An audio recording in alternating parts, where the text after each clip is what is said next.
What is up, everyone? Welcome to episode 61, Epic Trades and the Big Game of the Sports Hour Plus with Miller and Watson. We have a special guest on today. Excuse me. Welcome.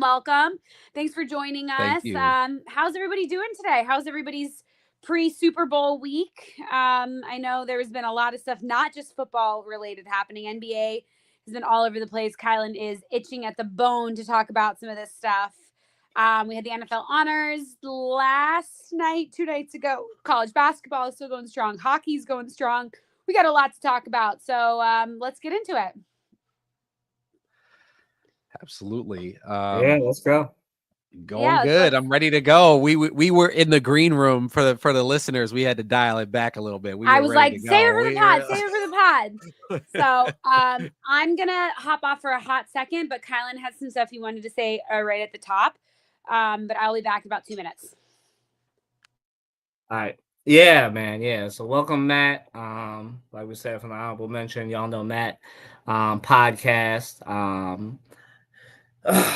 Crazy time. Unfortunately, as Matt knows, we've had some bad tragedies / accidents over the last 2 weeks. So our prayers and thoughts continue to be with all the people who lost their lives and their family members of the plane crashes in DC, Northeast Philly, Ridley Park, PA, which was not a plane crash. It was just a train caught on fire in Brazil, where a plane crashed as well. And also Nome, Alaska, where 10 people died. I think it was one of them small passenger planes in Nome, Alaska. Unfortunately, no one survived that either. So yeah, it's very unfortunate that over the last 2 weeks, we've had to really question some of our main ways of mass transit between planes and now one train. So yeah, we send our prayers and thoughts out. I was recently at a meeting covering that for the Philly Tribune on what happened in Northeast Philadelphia. Definitely check that out. That is out today. Heard some very harrowing stories, how some people and some ages represented here between the three of us were severely affected, going through PTSD, scared every time a plane takes off. I heard harrowing stories about how people had to abandon their house because they had body parts and airplane parts coming down in their ceilings, and it made the structures of their house very unstable. And so very harrowing stories of survival, stories of heroism, at least in Northeast Philly. Obviously, I mean, Matt can probably talk about what he's heard about the DC stuff, but obviously first responders, shouts out to them, shouts out to the people doing the work to make sure these victims are okay. In both local, state, and federal government. And so, we send our prayers and thoughts to these people dealing with this stuff. And obviously all the after effects that are come, the PTSD and everything else that'll be figured out for the mental health professionals. So I just heard that in Northeast Philly. I'm sure there's people dealing with the same thing. Obviously losing way more people in DC, Brazil, and nobody in Ridley Park. But I know people like some of y'all, I know because I hear from it and I see it in my own family. People are not trusting these transits anymore, and who can blame you after what's been happening over the last few weeks? So we definitely send our prayers and thoughts out there. Yeah. So also don't forget to follow us on Twitter. Kind of a hard turn. We do this sometimes in this business. Follow us on X/Twitter. Morgan is at @M_India_Miller. I am at Kylan W. Watson. Matt is on Instagram at Honorable Mention Podcast. Definitely check it out. I'm sure he's going to mention. You have a Super Bowl preview podcast yet, or is that after? Well, yeah, absolutely. So yeah, on social media right now, I'm not really doing much on social media. So if you go follow me, you're not going to really see anything. So you should go subscribe to the YouTube channel, Honorable Mention Podcast over on YouTube. You'll get up on some of the coolest things happening in Philly sports. I bring on a lot of Philly sports journalists, including Kylan and a variety of other people. But that's where you can kind of keep up with me. But yeah, you're going to get left behind if you go follow me on social right now. So, hey, you're a busy man. It's that time of the year. So moving right along, then we're going to be back soon, but this is the NBA portion of the program. So the NBA trade deadline, man, what a crazy deadline, bro. We all thought that it was just going to be a bunch of role players, and then Nico Harrison went dumb. With all respect to E40 and all the other Bay rappers, like I don't mean this as a compliment. He really went dumb. And traded Luka Doncic, and then that kind of started like a superstar. I think this is the first time that I know it's the first time in NBA history in a while that we've had two All-Stars traded for each other in a 1-to-1 trade, which is obviously AD and Luka. And then you had Philly's own DeAndre Hunter traded to Cleveland. We'll get into that, but I mean, obviously the big headline is Luka.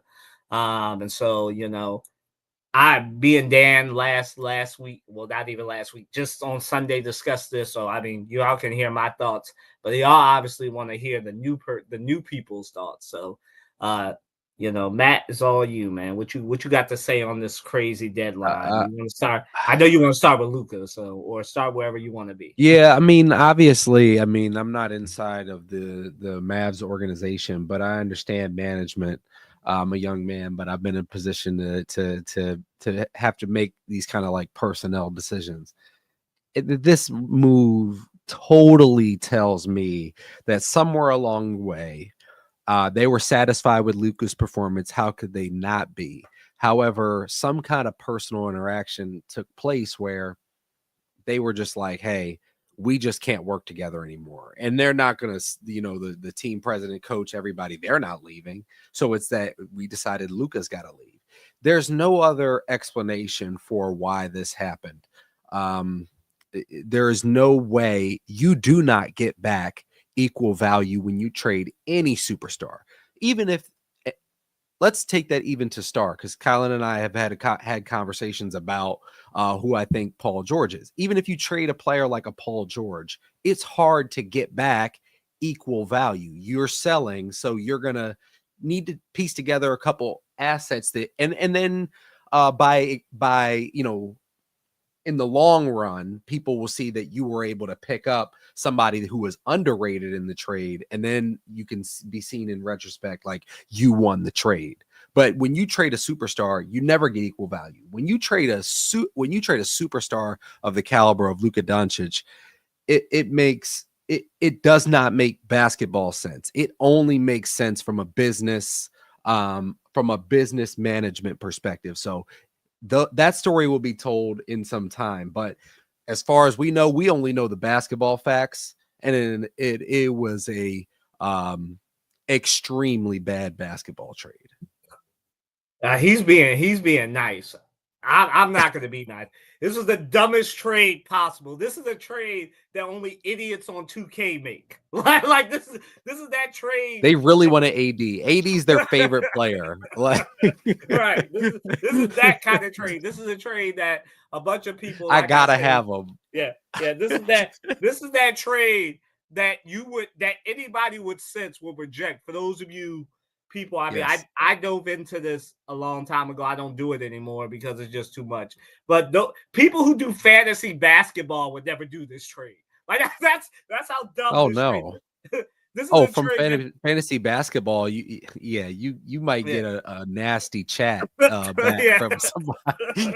This is a trade. Like how dumb do you think I am? So from that perspective, yes, it does meet that criteria of dumb. Yeah. But I gotta say, like, I do know from my professional perspective as well, like having dealing with professional sports teams in the league, it is not just always about the sports. And the people who are sweating, it is a business. And so I can't, I just want to be clear that because something could come out in 3 months, 5 months that we are like, because if something like this happens, like, I hate to even go to the idea of like a Deshaun Watson kind of situation. If you trade Deshaun Watson before these things come out, of course, everybody's going to look at you like, what the hell are you doing? Because it would have been insane.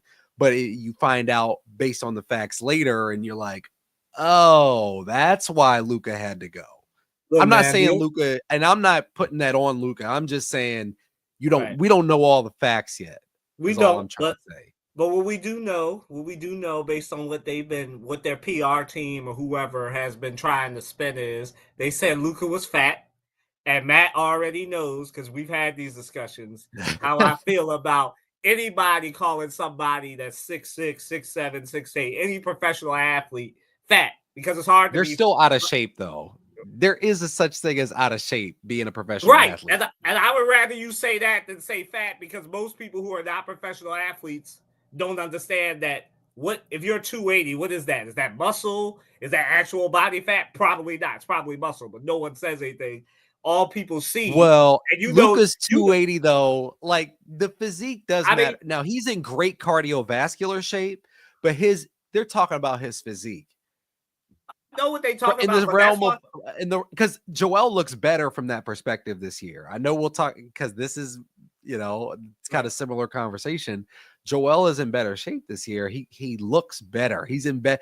But yes, it is not fair for somebody who is not a professional athlete to say somebody is fat. Right. So, like, I'm of the mindset, right, that obviously they say he's 280. Who knows if Luka Doncic is actually 280? He's 25. So who knows if that's the case, if he's 280, whatever he is. I've seen him, and I'm not just talking about this from a It don't matter perspective. I've seen this man cut up people's offense that are way bigger than him. Like, it's not like he's Nikola Jokic, he's slow out there. I've seen that man boat race people up and down the court. Now, I might have a lot to say about him and Jokic's defense, but the one thing I would never say about Luka is that he's Nikola Jokic out here being slow up and down the court, because I would never say that. The defense is the same. I will say that. Right. I'm just talking about like weight perspective. Like when I think of like players whose body type doesn't match you're athleticism, right. I think Nikola Jokic, right? But like when I think Luka Doncic, I think in shape. I mean, like I said, we'll get to this in a minute, but the only people happier right now are Lakers fans, because they have their present in LeBron James, and now they have their future for at least the next 5 to 6 years. It was a lifeline. And you're talking about the business perspective. What I think happened here, obviously leading more into your world, for those of you who don't know, right? Mark Cuban does not, I mean, he's the face, but he doesn't own the Mavericks anymore. He's a minority owner. Minority. He has minority stake. It is somebody who y'all should be very familiar with if you're in Matt's world. It is, what's her? I don't want to get her family's name. I think it's Adelman now. They are. Sheldon Adelson. Adelson. There you go. Adelson. It is the casino folks. It's Miriam. It's his wife. It's Miriam Adelson that owns it, right? And what has come out lately is that obviously, I think the same thing this is what happened with the Celtics owner too. They looked around, saw, okay, I'm going to have to pay in the next couple of years, even though Luka's people are saying he would have signed 250, 300, something similar to a Jason Tatum contract. Luka Doncic, just based on what he was doing, was probably going to be the first $400 million a year player. That was going to be his contract. I mean, over the total years, because Jason Tatum got $300 million, so Luka is going to get $350 to $400 million because he was next up, right? So this is the cheap owner. Basically, this is because Matt want to get into it. Let's get into it. This is a cheap owner. Somebody who makes their money off gambling. And Matt and Morgan already know what I feel about rich people who make millions of dollars off people's vices. So I won't get into that.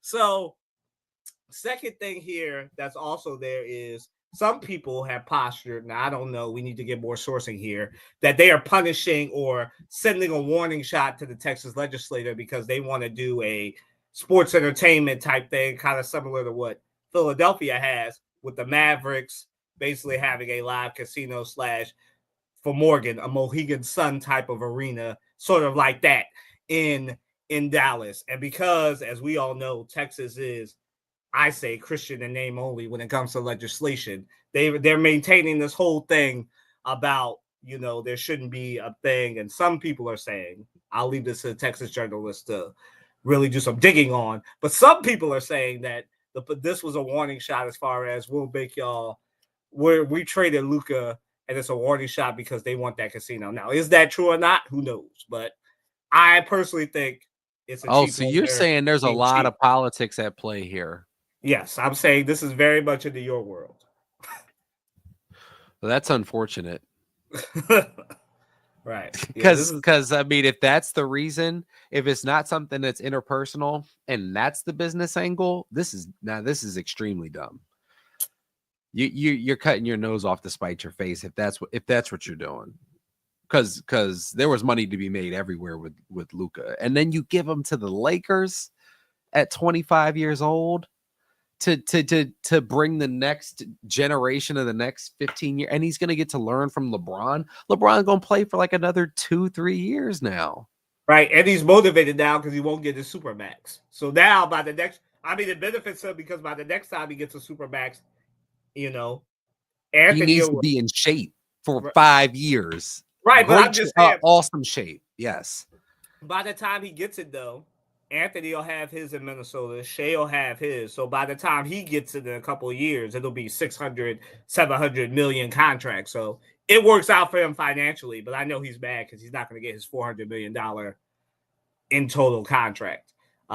Morgan, I know, doesn't really have anything to say, but I'll let her say her little piece. I mean, you said something off air. You might as well say it. You thought it was what? I think the trade is crazy, and I know you guys talked about this, but I have to think that there is something off the court that is making this trade happen. You hear about these kind of trades in the football world too, and a lot of time it stems down to, there's been lots of rumors, whether it's weight, whether it's substances, whether it's other things that have been, the politics side of it, the wanting a new arena, the cheapness. There's been a whole bunch of, and I think it probably stems down to, at the very end of the day, they knew they didn't want to pay him next year, and they might as well have gotten something out of it. I said the same thing to Dan as soon as it happened. I said, it feels like Saquon to me, where, the Giants should have traded him if they knew they weren't going to give him as much as he wanted, they should have traded him in the middle of the season and gotten something out of it rather than just losing a superstar player like that. So, they got something out of it. I guess that's something, but I don't think we'll understand it until all the stinky details come out. Right. So for me, I'm just saying, because I know that people are probably already looking into this, but if you're a Texas sports journalist or any type of journalist, you should probably look into that whole Adelman gambling angle there. And probably look into like Adelson. Okay, thank you, Adelson. That Adelson gambling angle. You're imploring people to look into things. You want to make sure the journalists do one Google search and know what you're saying. Okay, well, whatever. the current owner of the Mavericks, y'all should probably look into the whole gambling angle there. I'm just saying. And then with the pressure that they're putting on, I know that there's a lot going on in Texas. We don't need to get into Matt's world. Trying to get people under investigation. I'm not trying to get anybody under investigation. I'm just saying because I've seen and heard about this rumor. So clearly somebody's looking into it. So, and it's not me. So I don't live in Texas. I don't have to look into this.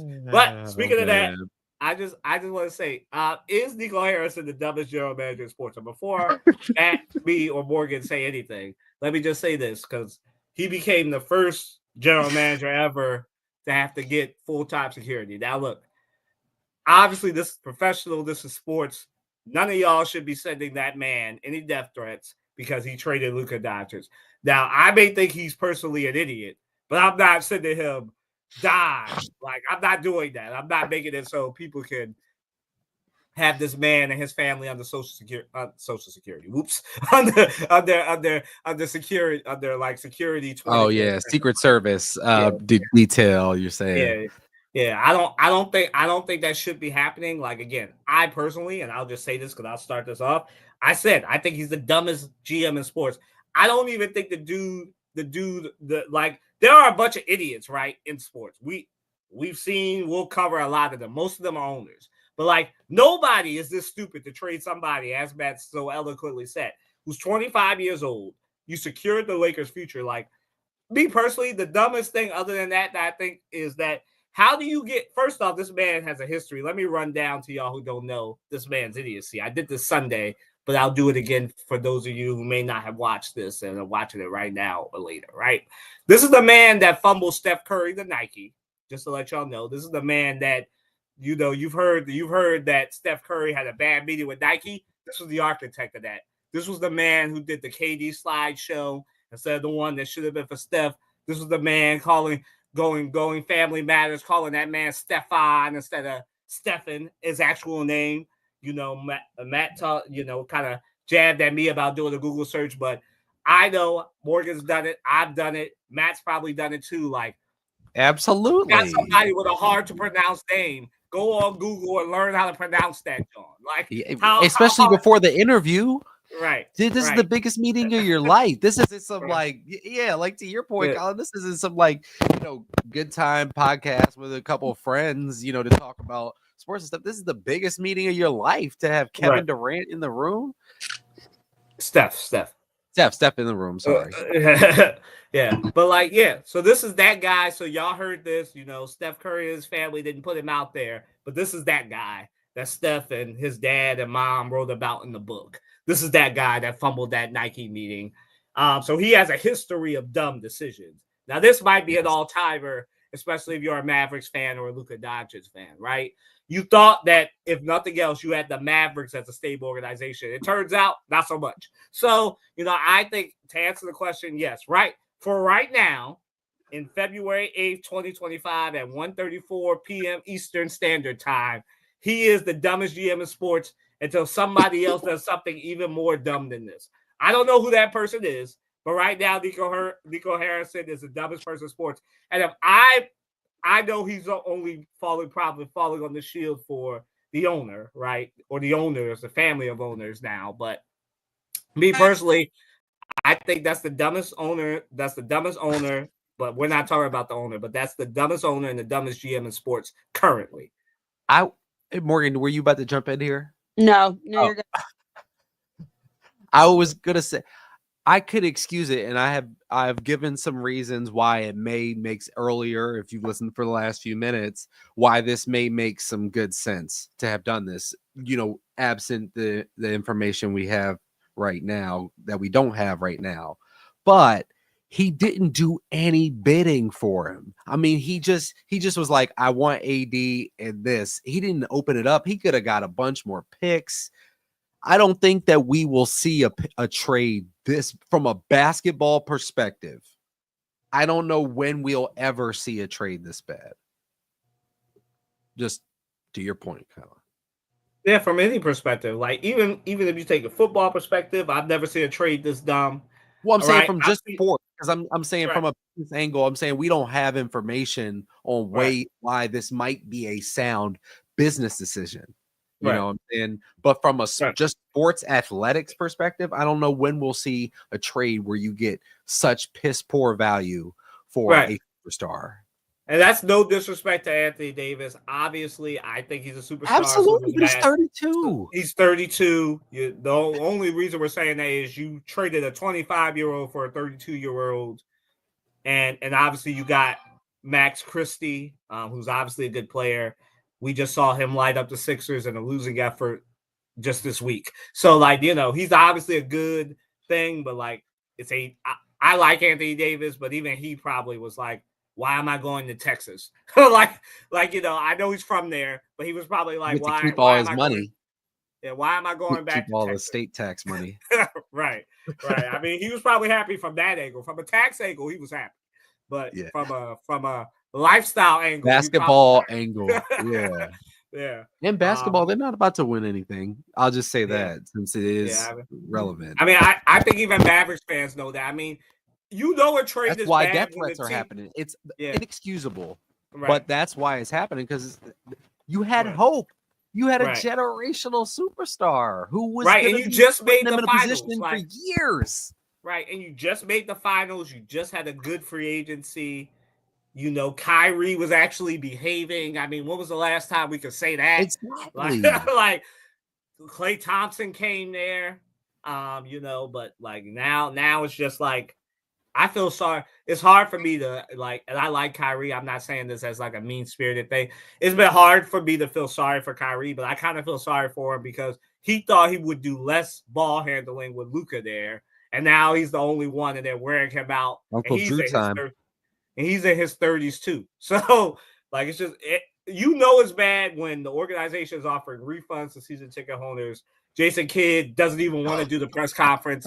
And I missed that. Refunds. And the guy who did the trade leaves AD and them out on the island because he doesn't even show up to the press conference. I don't know if either one of you saw the picture, but you see this picture of them, AD and them just having the jersey, and he's nowhere to be found. I'm like, bruh, if you make a decision, at least stand on it, right? All of us here from the Northeast, like, you can make a stupid decision, but at least stand on it. Yes. like stand on it, right?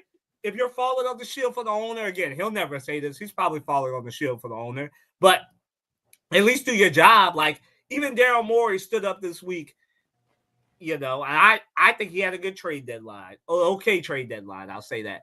But even he stood up and said, hey, man, we're okay, right? And some of y'all might not feel that way after what happened yesterday with the Pistons. But he at least stood up on it. That's all I'm saying. Like, if you're going to make a decision, stand on it. That's all. That's how I feel. Absolutely. Yeah. So which teams were the biggest winners after the trade deadline? For me, obviously the Lakers. They got Luka Doncic. Like, they got Maxi Kleber. It's better they got bigger. They got their future. They're secure. Like, if you're a Lakers fan, you're really happy, because I went to church with some Lakers fans. They thought it was a trick. I had to tell them, nah, it's real. Like, they were like, what? We got Luka?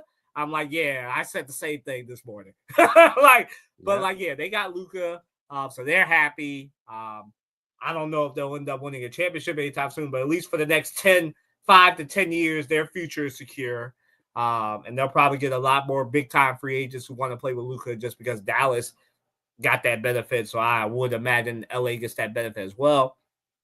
Cleveland, obviously, is a big winner as well, just because they met their need, right? The one thing that I've been saying, that I know Matt's been saying, Morgan not so much, but like, I know the most thing that anybody who's watched basketball has been saying is the Cavs need somebody that's good at defense that can consistently hit threes. And the one thing we know about DeAndre Hunter from when he played for the Hawks and when he did it to his hometown Sixers a few years ago in the playoffs, is that he can shoot threes, and he might not be a lockdown defender, but he's good enough to make people work for it on the defensive end.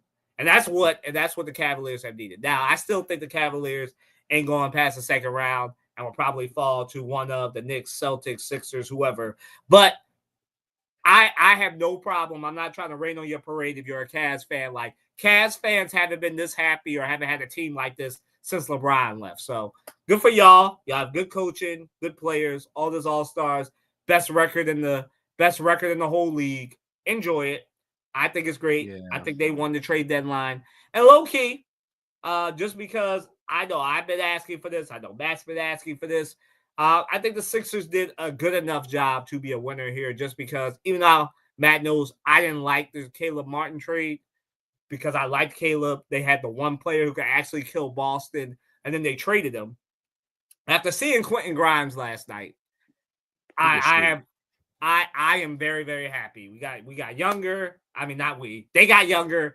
A 24-year-old who's a restricted free agent who's like basically like essentially like it's a better Paul Reed situation for them that they can just maximize and keep. Like, you want that. We need, the Sixers. I said this in my article, which y'all can look up and Google. It should be right here in the defensive line, Devoured Sixers. They need more defensive dogs, and he's definitely a defensive dog who can hit a three and who can create.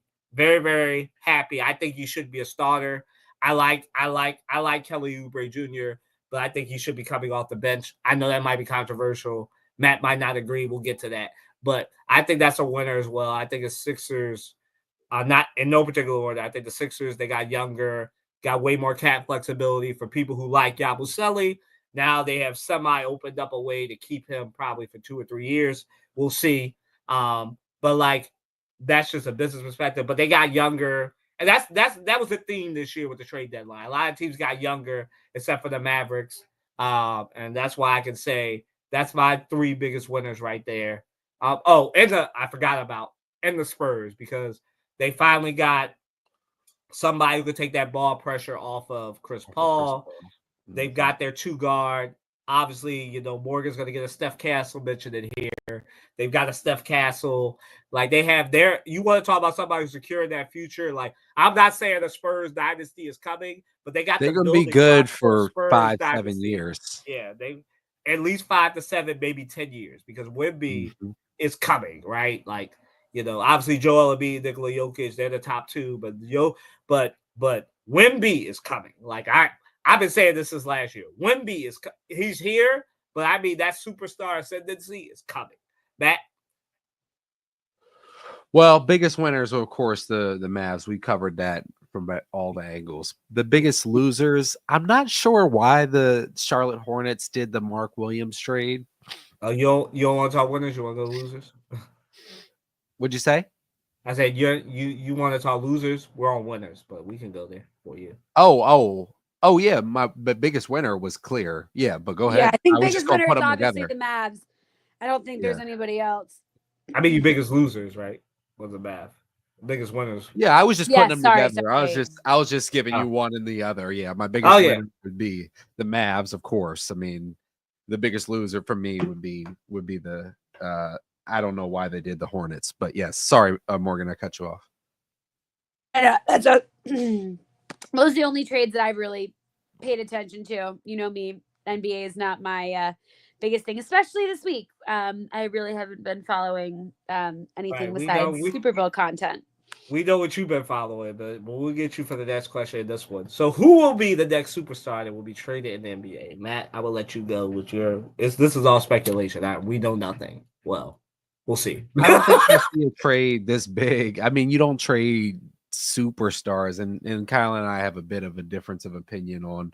I think there's only 5-6 players in the league at a time in the NBA that you would call superstars. So I don't think we'll see us. I think this would be a really bad. I guess I don't have an answer because I think that the example of Luka going to the Lakers is going to be so painful and Saquon-esque.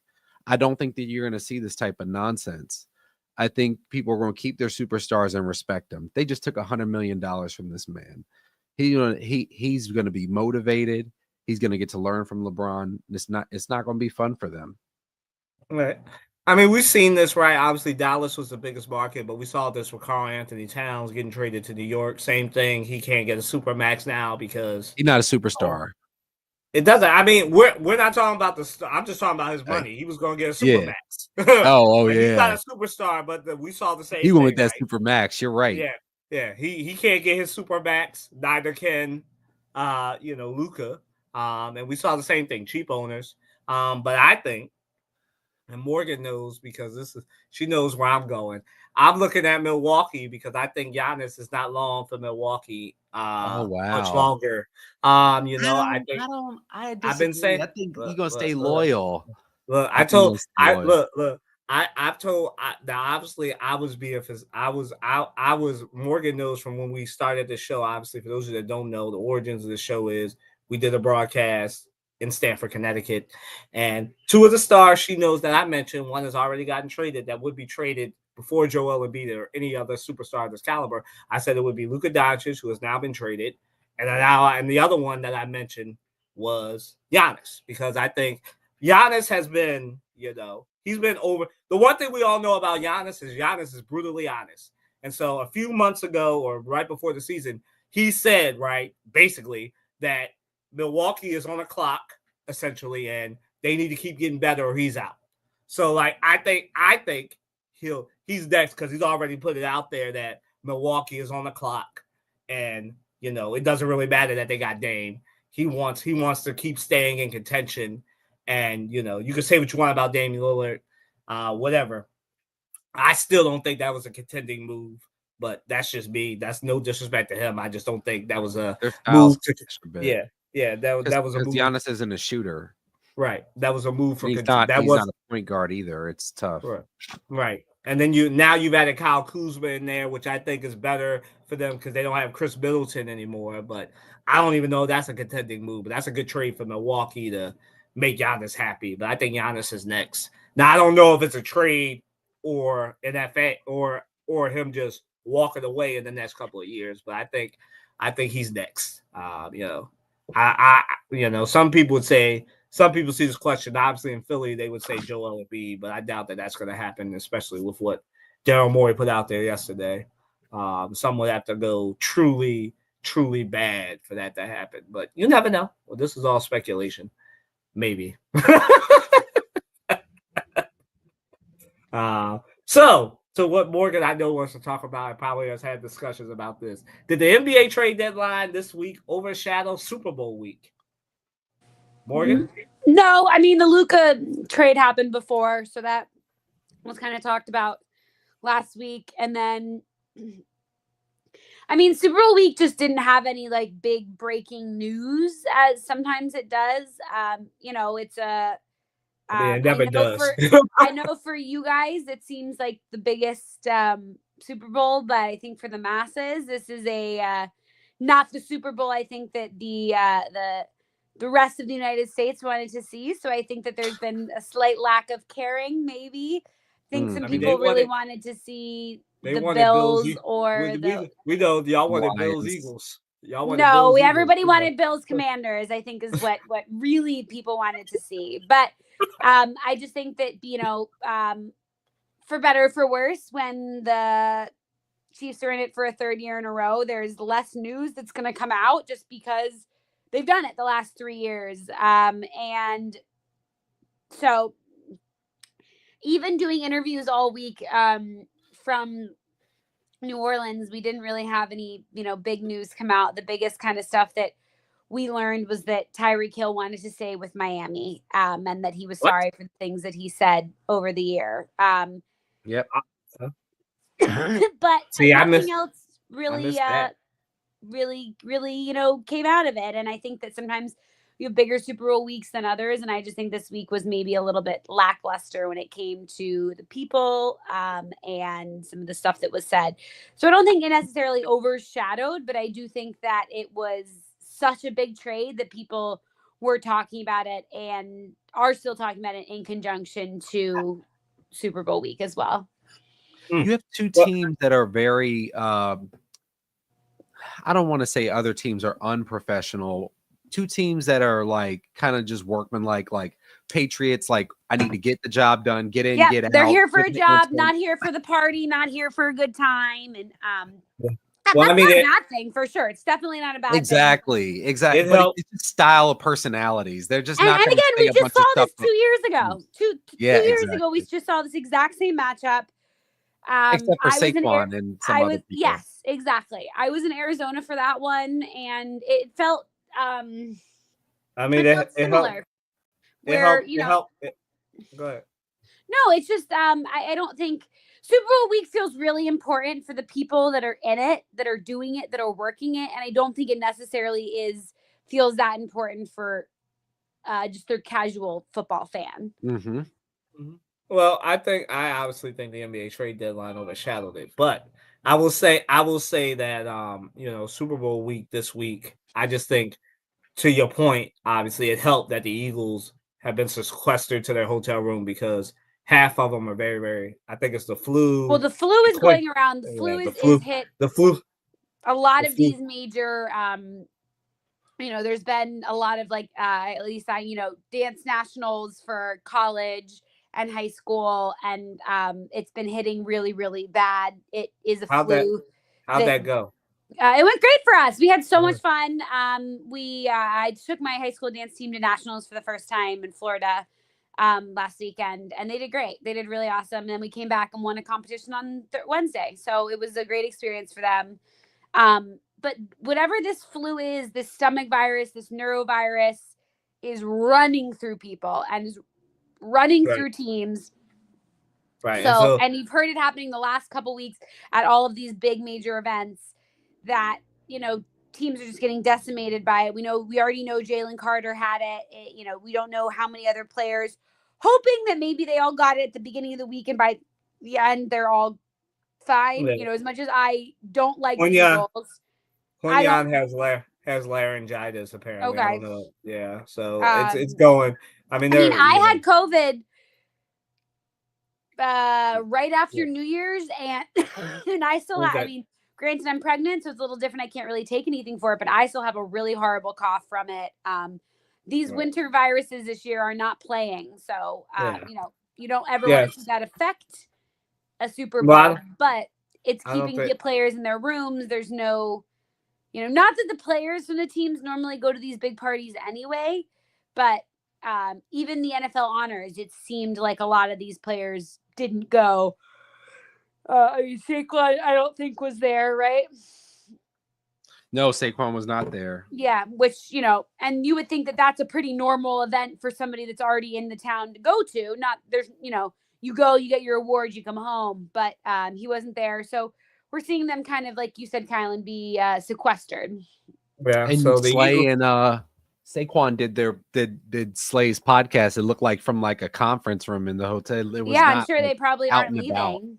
Yeah. Yeah, I mean, I know the Eagles said that, especially AJ Brown pointed this out before. He said that I don't know if he was saying, obviously, I don't think they were distracted, but the first time in Arizona, I guess they did a lot.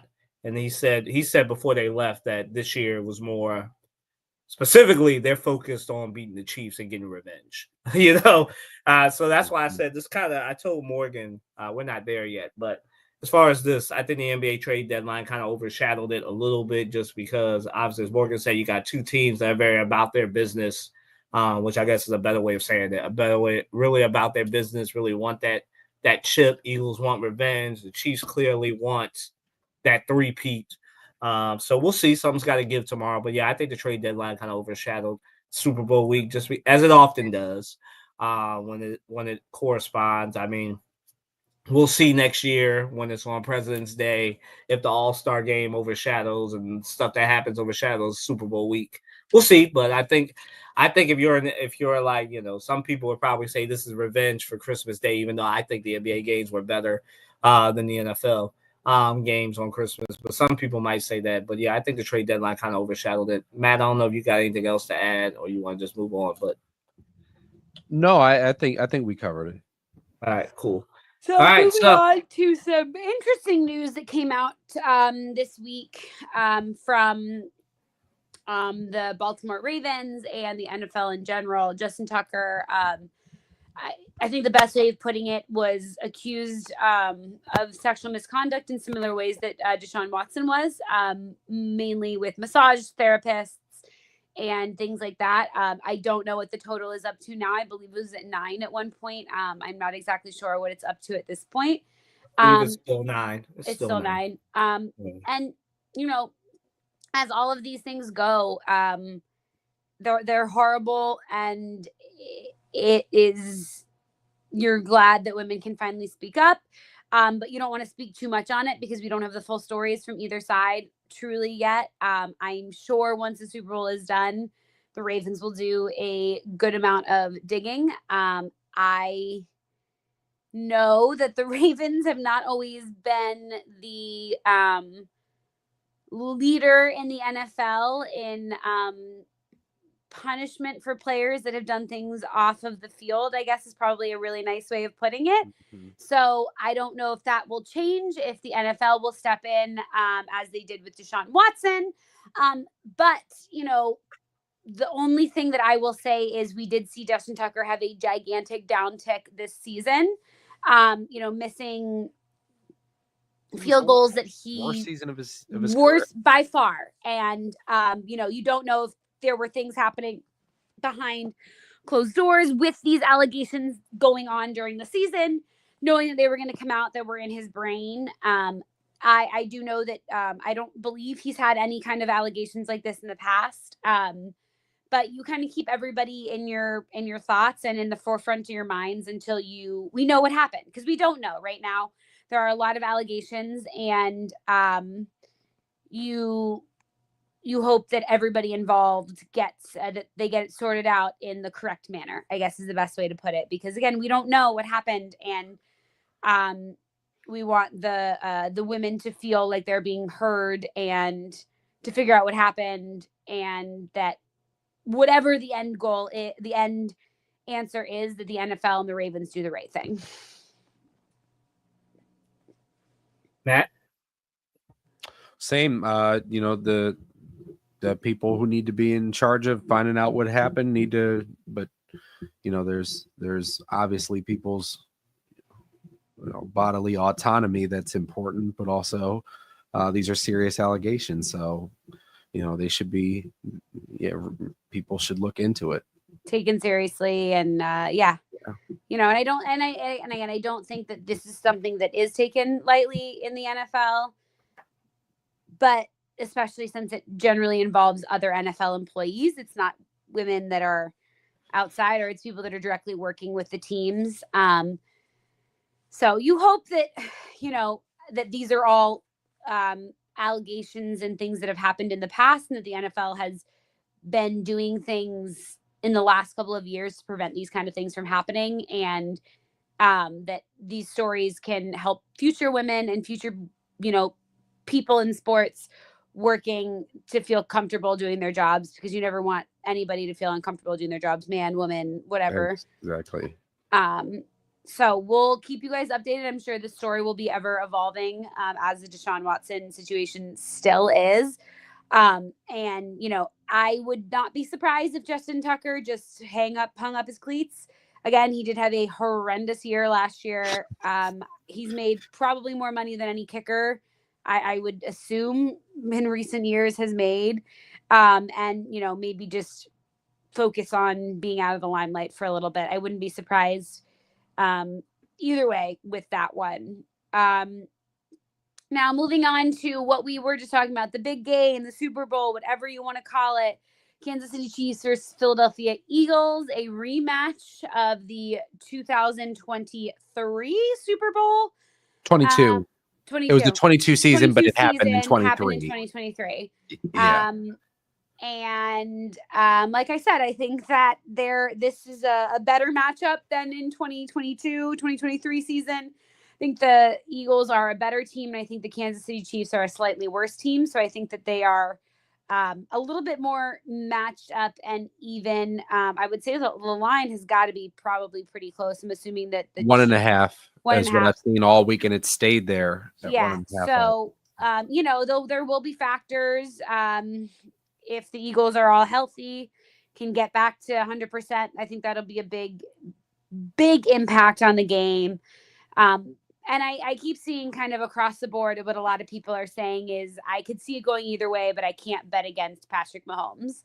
And I think that that's a fair statement.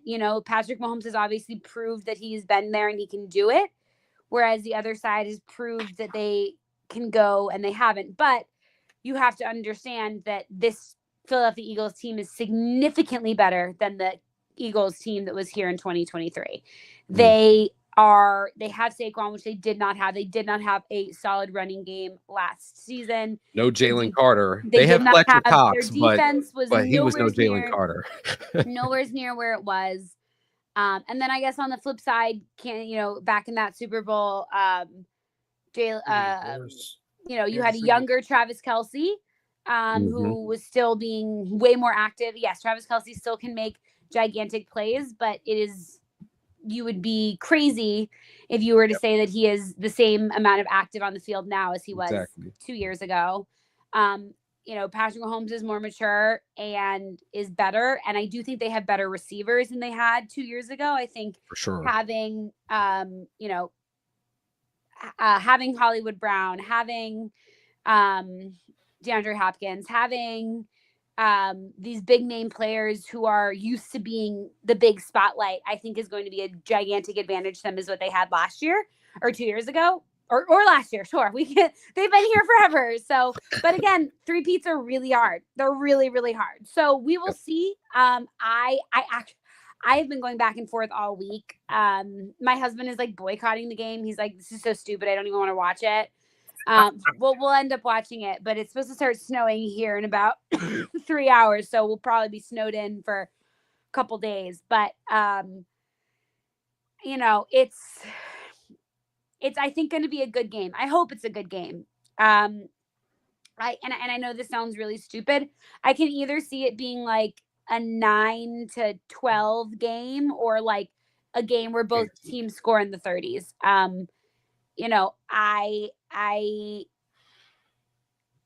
I think that the biggest thing for me is what I want to see. Not,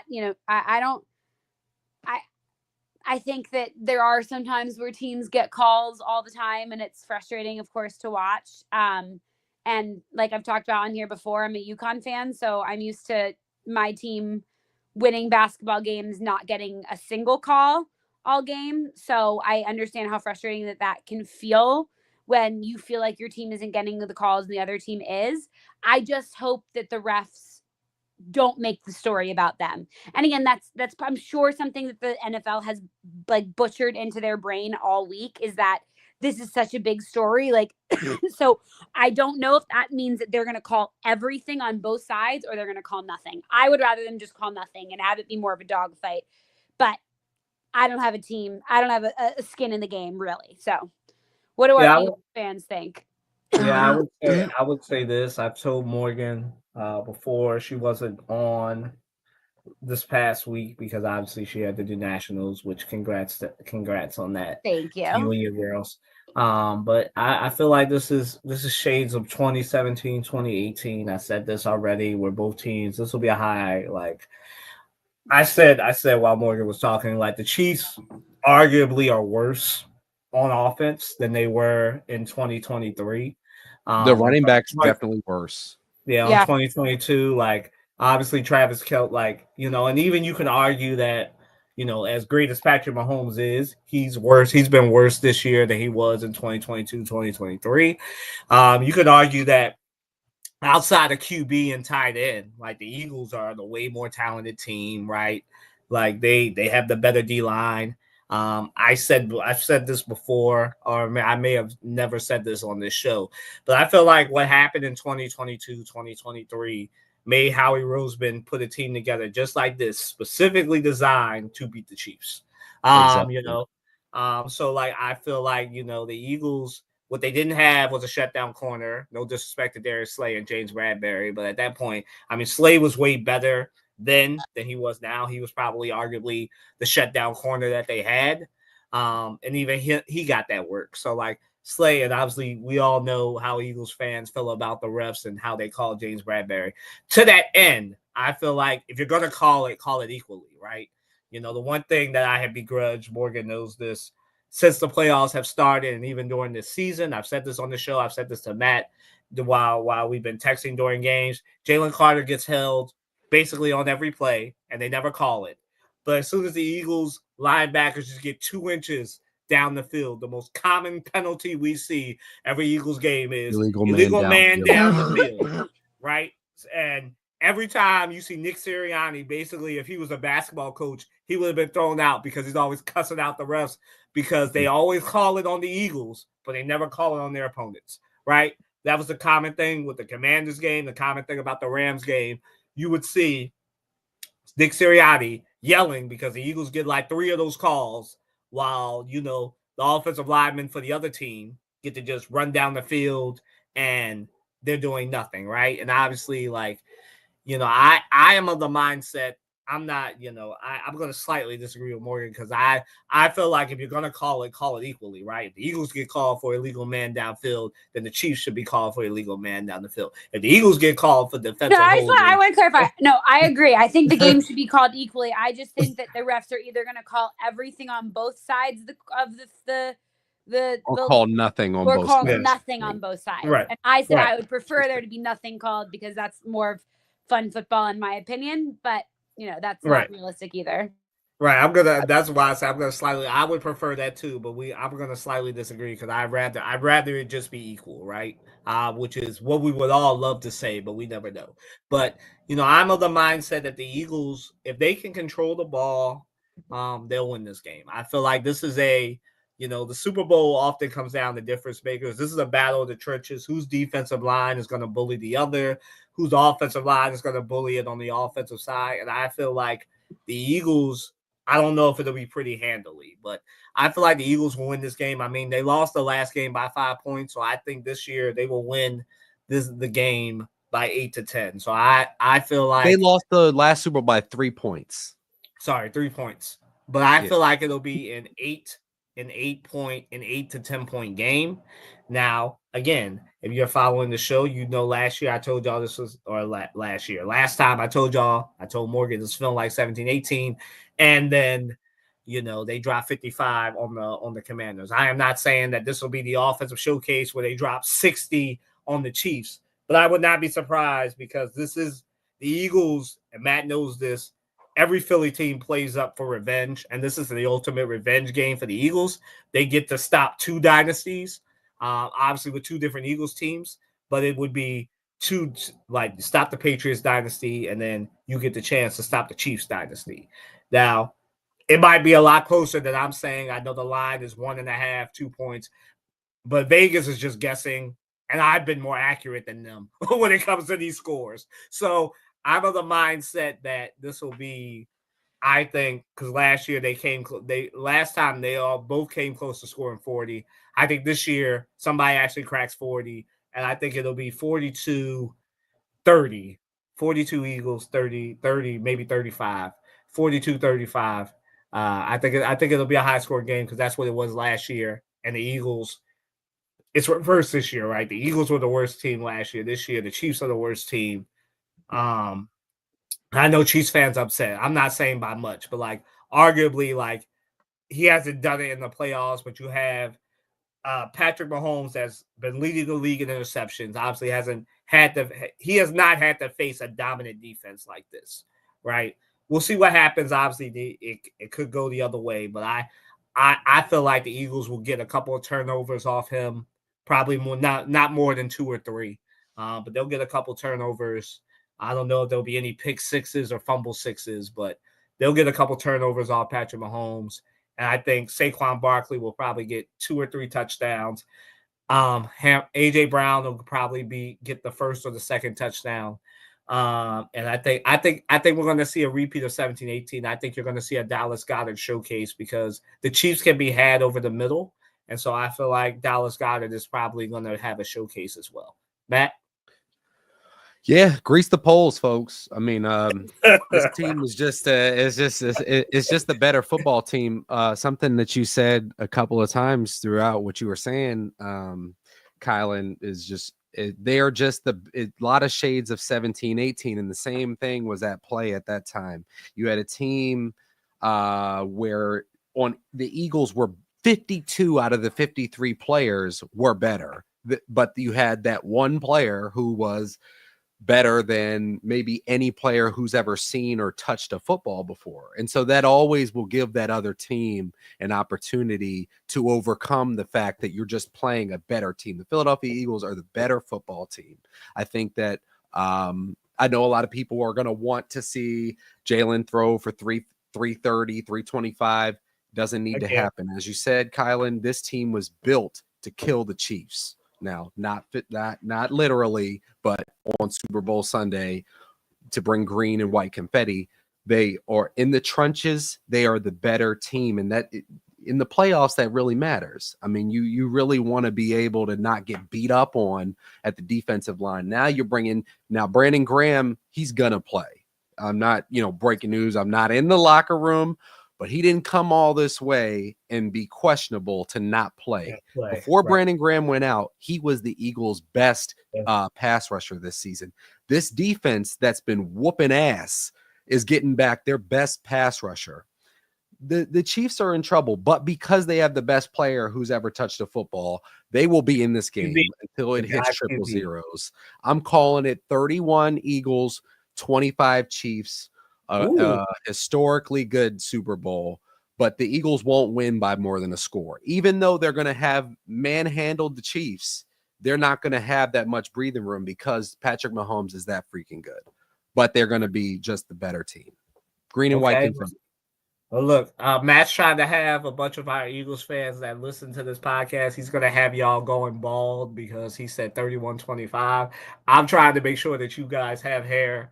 No, don't go in there getting too excited, y'all. The Chiefs are going to score.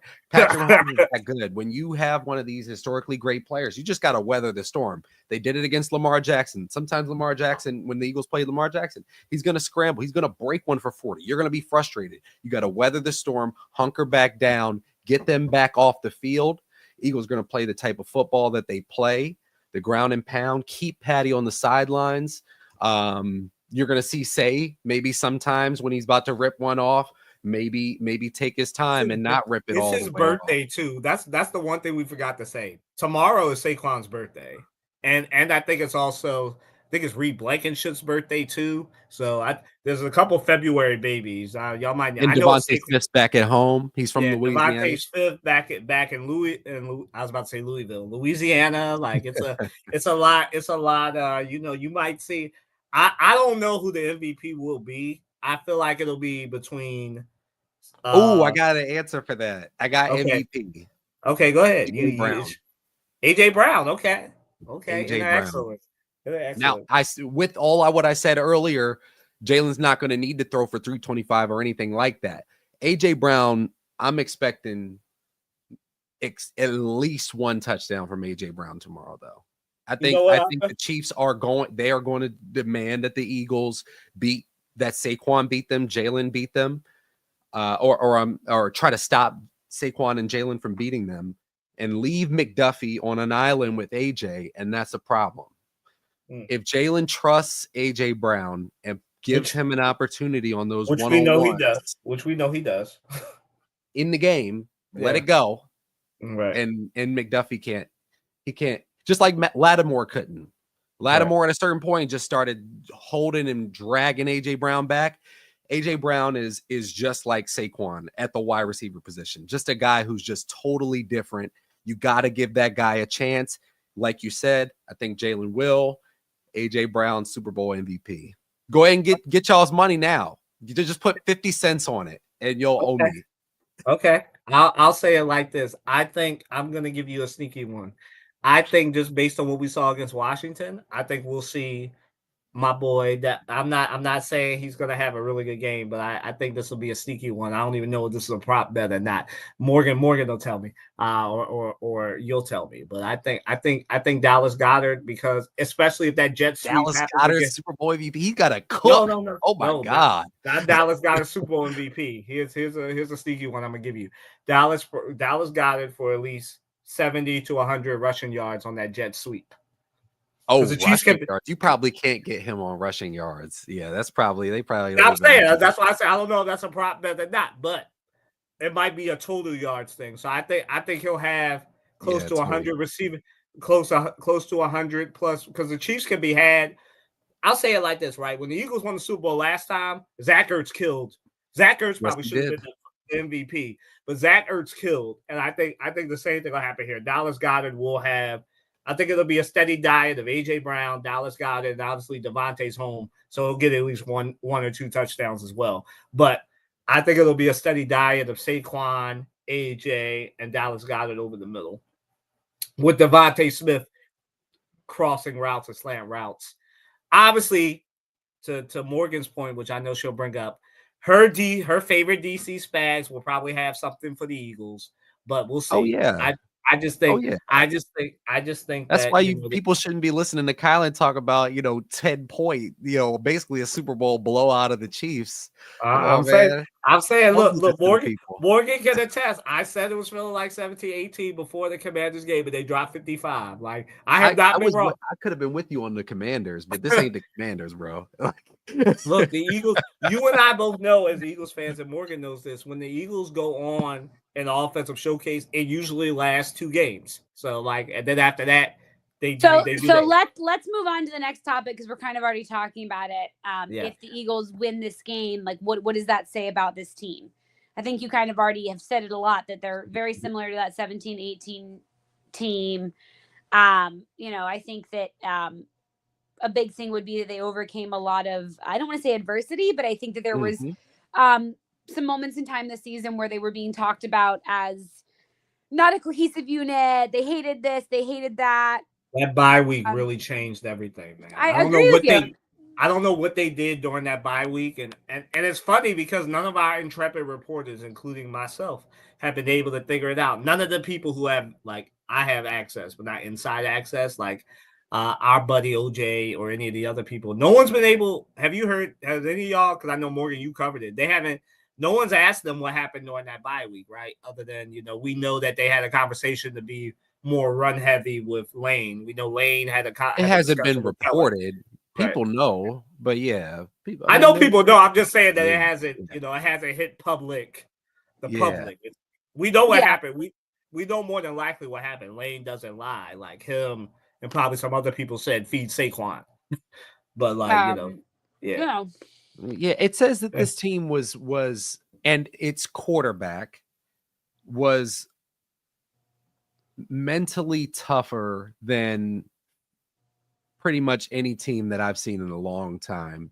To get knocked out, to lose in front of the whole world and stand there and watch red and white confetti rain on you in 2 years ago. Then last season you start off 10-1 only to get knocked out again and basically sputter out. Then And to see- go this season and get to this bye week and test your mettle and to race all the way to the Super Bowl and you win the Super Bowl, that takes an incredible amount of mental toughness and resilience. Yeah, for me, it says that I echo what Matt said, but I'm gonna go a little bit further back. To me, it says that, there was, I obviously have been echoing the Jalen Hurts is a top, Morgan knows this, Matt knows this. I've been saying for a while he's a top 3 quarterback agenda. That's been my agenda. I won't lie to y'all. That's been my agenda. I've said top 3, top 4.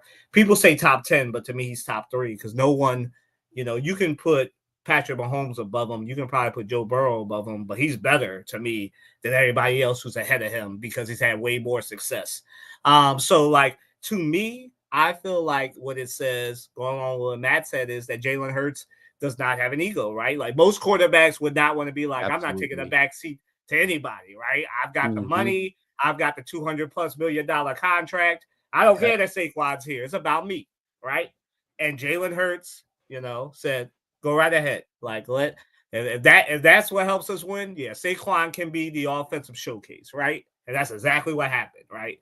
He's not selfish. Yeah, right. He's not selfish. Like, as much as people want to, come at AJ Brown and say he's a diva on the field, like he's not selfish. Like, you know how much that takes for AJ Brown, right? To hear about it only works. This thing, right. To your point, it only works if Jalen actually has the goods. Because if Jalen didn't have the goods, then we would have seen it already. Because we've seen a lot of teams with great running backs and great quarterbacks. Jalen actually is making people pay. That 4th and 3 last week where he hits AJ up the sideline for the go ball.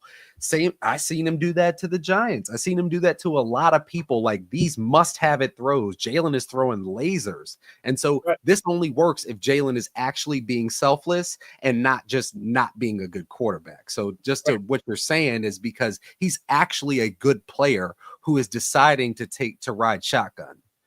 Right. And the other one who doesn't get enough credit because obviously he's overshadowed by AJ Brown, Devontae Smith too, right? He just got his money too. Like all these people just got their money and they're all taking a step back. Like even Dallas got it, right? He's in a contract here, right? He should be saying, give me the ball. Either he's like, nah, I'll go block. Like, Jahan Dotson, right? Same thing. Like we've been talking about wide receiver 3 being a problem, and it hasn't been a problem because Saquon Barkley. But like I think it says that the Eagles are less selfish than people think, and we'll never know, until some of them tell us. But I just think that there was a lot going on. I feel like also like they have an experience, and we'll get to this. I think experienced coordinators made all the difference here. Like no knock on Brian Johnson and the defensive coordinator whose name I forget. Somebody will bring it up. But I just which one, like, Desai or Matt Patricia, who was also both of them, Desai and Patricia. Thank you. But like, and there's no knock on them. I think they're great. They're great, but they don't have. Well, Patricia does, but the other two really didn't have that experience. And you have Kellen Moore and you have Vic Fangio. And I think it's made all the difference. That's what I think. Morgan, you have anything to add? No, I think that kind of what you guys have said is true, is that obviously this team overcame a ton this year. I still am not convinced that Jalen Hurts is a top 2-3 quarterback. I'm not with you. I'm with you on that, Morgan. I'll give you a top 10. As usual, Kylan's a little too enthusiastic. A little too excited about the Philly teams. But I think that this will do a lot for his legacy to be able to win a Super Bowl. And I do think that, I'm a little bit more like, well, what choice does he have when the head coach is like, no, we're going to hand the ball off to Saquon? Like, We've seen it. We've seen it before, man. You see Aaron. You see your boy Aaron Rodgers, man. Yeah, but Aaron Rodgers can say that. He's won Super Bowls and MVPs. Jalen Hurts doesn't necessarily have that. One Super Bowl, but he doesn't necessarily have that same caliber of, I think Jalen Hurts had a lot to prove this year, personality wise, off the field wise, things like that. And I think that a lot of that, his, I think it's amazing that he has a female team behind him. And I think that probably helps when it comes to this kind of stuff, where at some point they sit him down and come to Jesus moment and say, dude, if you keep acting like this, you're going to make yourself look worse. You have other players on your team that can help you now, blah, blah, blah, blah, blah, blah, blah. Do I still think that takes a lot to do that as a quarterback man? Maybe not the best, but leading your team, somebody that, and then you know you have all the media outlets saying that like you aren't going to have to like it's not gonna like pretty much saying if you win the Super Bowl you're not going to be the MVP. I it would take, still could win it, but it wouldn't most likely not. It's going to be probably Saquon or a receiver. Or a defensive, I could see the Jalen Carter type winning it as well. Yeah. I would not put your money on, don't take my advice, but I wouldn't put your money on Jalen Hurts winning MVP. But I think you never know the game. We never know. I am intrigued to see what this team will look like come next year, regardless of what happens if they win the Super Bowl. I think that there are a lot of puzzle pieces that have been kind of glued together to get to where we are, and a lot of egos that have been put aside because the end goal is to win a Super Bowl. I think if the Super Bowl is won, some of those egos are going to come out, and we're going to see it might be harder, I think, for them to keep this team together. It would be my assumption for next year. All right. So moving on, and so we can get some of your thoughts before you have to log off, but we're going to get to what happens if the Chiefs win this game. What does it say about them? You want to start? Work. Yeah. Legendary. Yeah. Greatest coach, greatest, Patrick Mahomes on the way to becoming the greatest quarterback of all time. This is an argument that we could have now, we can have whenever, but, Tom Brady is probably the greatest at the position of all time. Patrick Mahomes is probably the most talented quarterback. Now, if they win. Yeah, if they win, it's a conversation that you can start to have. And I think that there is a difference, and there's going to have to be a difference between being like I said, the most talented, like the best quarterback of all time and the most talented quarterback of all time might not be the same thing. And I think that Patrick Mahomes is going to, especially if he wins the Super Bowl, is going to surpass that. I think you'll start having that conversation of, is Andy Reid the best coach that ever coached? And I truly think that if they win this year, there'll be a few of those longtime Chiefers that retire. I don't think Kelsey's going to stay if they win. Chris Jones, I don't know, that's getting up there, but you think he puts a ring on Tay Swizzle? I don't think that happens if they win. I think she is smart enough and has a good enough PR team to know that leave that away from the Super Bowl, if that makes sense. Yeah, and they could have done that last year. Yeah. Right. Well, I think it just says what I've been saying, obviously, that Patrick Mahomes, I lovingly call him the guy QB, just like there's a guy at MC, he's the guy QB. And I feel like it takes a lot to box with God. And I feel like, Andy Reid needed Patrick Mahomes. And, I feel like now people recognize Andy Reid's greatness. I feel like Spags will be the best DC ever if that happens. Obviously, Andy Reid is the best offensive genius ever. If this happens, so that's where I'm at with it, just so we can move a little quicker with this before Matt has to go. Matt, anything you want to add, or do you want to talk the next question real quick about? The Kellen Moore. It's the next one is the. Yeah, why don't we go to Kellen Moore? Let's skip that next one. I don't think. Let's do to Kellen Moore. I think this is again another reason why I think that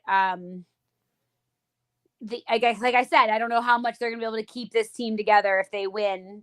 Even if they don't win, I think Kellen Moore is pretty. Oh yeah, he's got the job. He's going to be the Saints' next coach. I mean, it's And going do you think that's an intriguing coaching job, or do you think that that's a full? Yeah, it's a good opportunity for him. And it's just a testament to the Eagles running a good organization. I mean, it's that's how it goes when you have top people. Other top organizations are looking to bring your people in house. It's happened the last few years for the Eagles, not last year because those folks just got fired and probably won't be heard from. But the previous years they've had that turnover. I think it's a good opportunity. I think the Saints, they're not the Aints. But they try. They swing big. They go get an Olave. They get people like that, Chris Olave. So I think it's a good opportunity. How much do you think this impacts the Saints? Like, do you think that this is a game changer for the Saints? Do you think that this is a organizational, going to change of the franchise, or is that still going to be a few years away? I think it could be. Floor is that he's a stable bridge to the next good coach. Yeah. Or that he could be. It's in the cards that he's the next great offensive mastermind. I wouldn't exactly say that this season, with all respect to what all the great players, all the great play from the Eagles, I wouldn't say what I've seen from the Eagles or from the Cowboys has been exactly offensive mastermind. I think he just has bigger and stronger and faster and better football players who are just whooping people's asses. And so I'd bridge to good coach. I don't think he's a Sean Payton. People shouldn't go that far, but I think he is the coach, and I think he'll be good. And do you have a front runner if he goes that you want for the Eagles OC? No, I hope it's somebody else though, with that new age kind of thinking of getting people in motion, making people identify things. I don't want to see the old school West Coast type of, and I don't want to see a Sirianni guy. I've seen Sirianni's offense. Sirianni gets to be in the room before the game. That's the amount of Sirianni I want to see. That's fair. I respect him. I like him, but not in terms of cooking up plays. So you don't think of Doug Peterson or Frank Reich? I mean, they're out there. So for OC, yeah. If we could get Reich, they would probably go for Reich. I don't think you could bring Doug's not an option. You can't bring a Super Bowl winning coach in the building to be offensive coordinator. Hell I agree. No. I mean, okay. They got a statue of him outside the building. Where's Nick's statue? I know. I'm just saying. I'm just asking the question. No. Right. Nick get a resignation, be Super Bowl winning coach, resign. You have your offensive coordinator. Thank you so much for joining us. Absolutely. Thank you all for having me. Of course. Thank you. See you. See you, so, man. Kylan, do you have anything to add about this, the Eagle, about Kellen Moore, or who you would want if that happens? I mean, I know you just obviously Frank Reich, those kind of guys are your name, but you've watched him more, I guess, in depth than I have. Do you have any reasoning to think that he could be a big game time changer for the Saints? Yeah, I don't think he'll be a big time game changer, just because I think the Saints don't really have the playmakers yet. I mean, they have Olave, obviously, and they have Kamara, but I feel like they need more difference makers. I feel like he can do that. He's a good offensive guy. I feel like he'll be unleashed with the Saints, which would be great for him.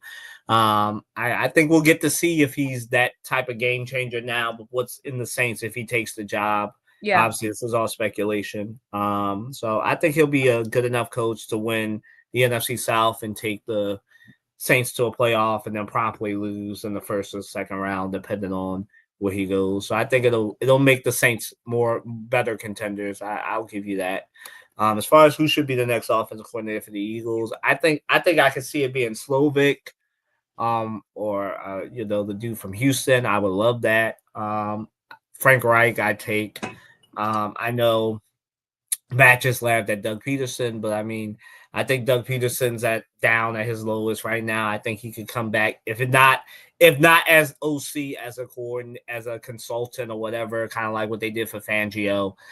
I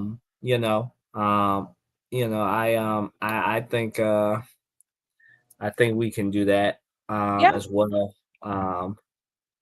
As far as what we're going to next, I feel like I agree with Matt. Somebody who does the motion offense, or somebody who can learn it or implement it.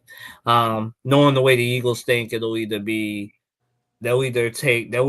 see what they did with Kellen Moore and bring a guy like that in, or they'll go with Reich or Peterson just to like maintain coordination. But so looking at season ending tomorrow for the 2024-2025 season, there always are talks about adding an extra game. Should the NFL add an 18th game to its regular season? I'm going to say no.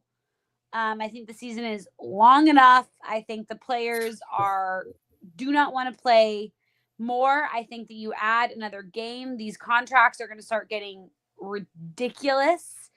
And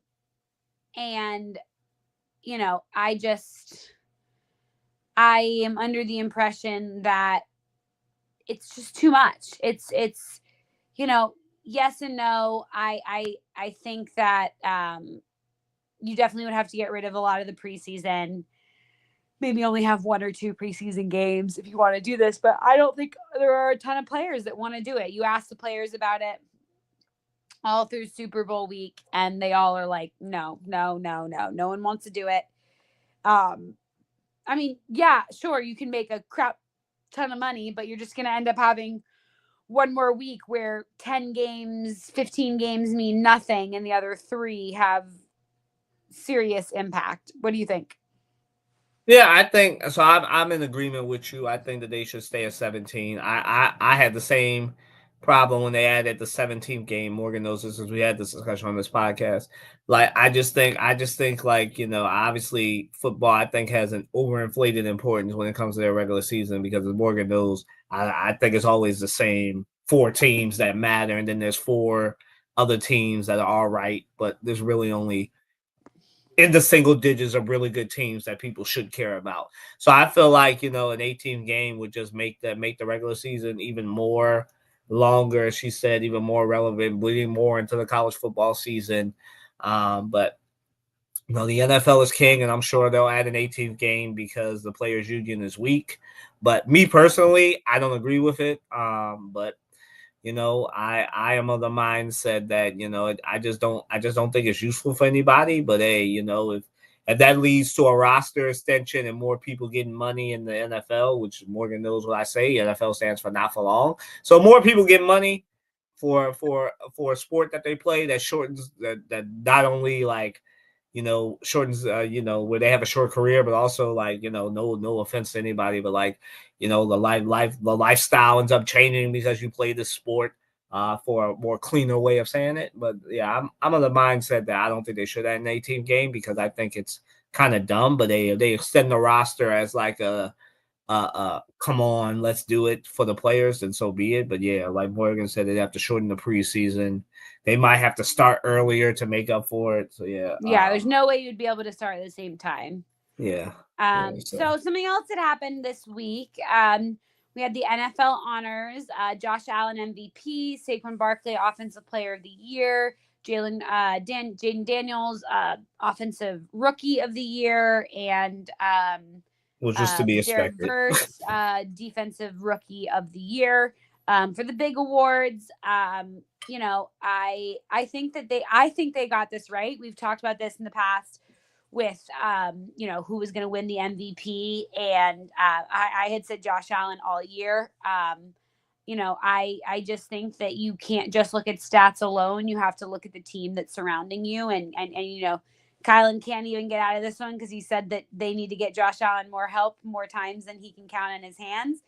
And Josh Allen, every time he's able to do something, it's without the help of a extraordinary team around him. He did it with a lot of rookies. He did it with, no real true superstars around him.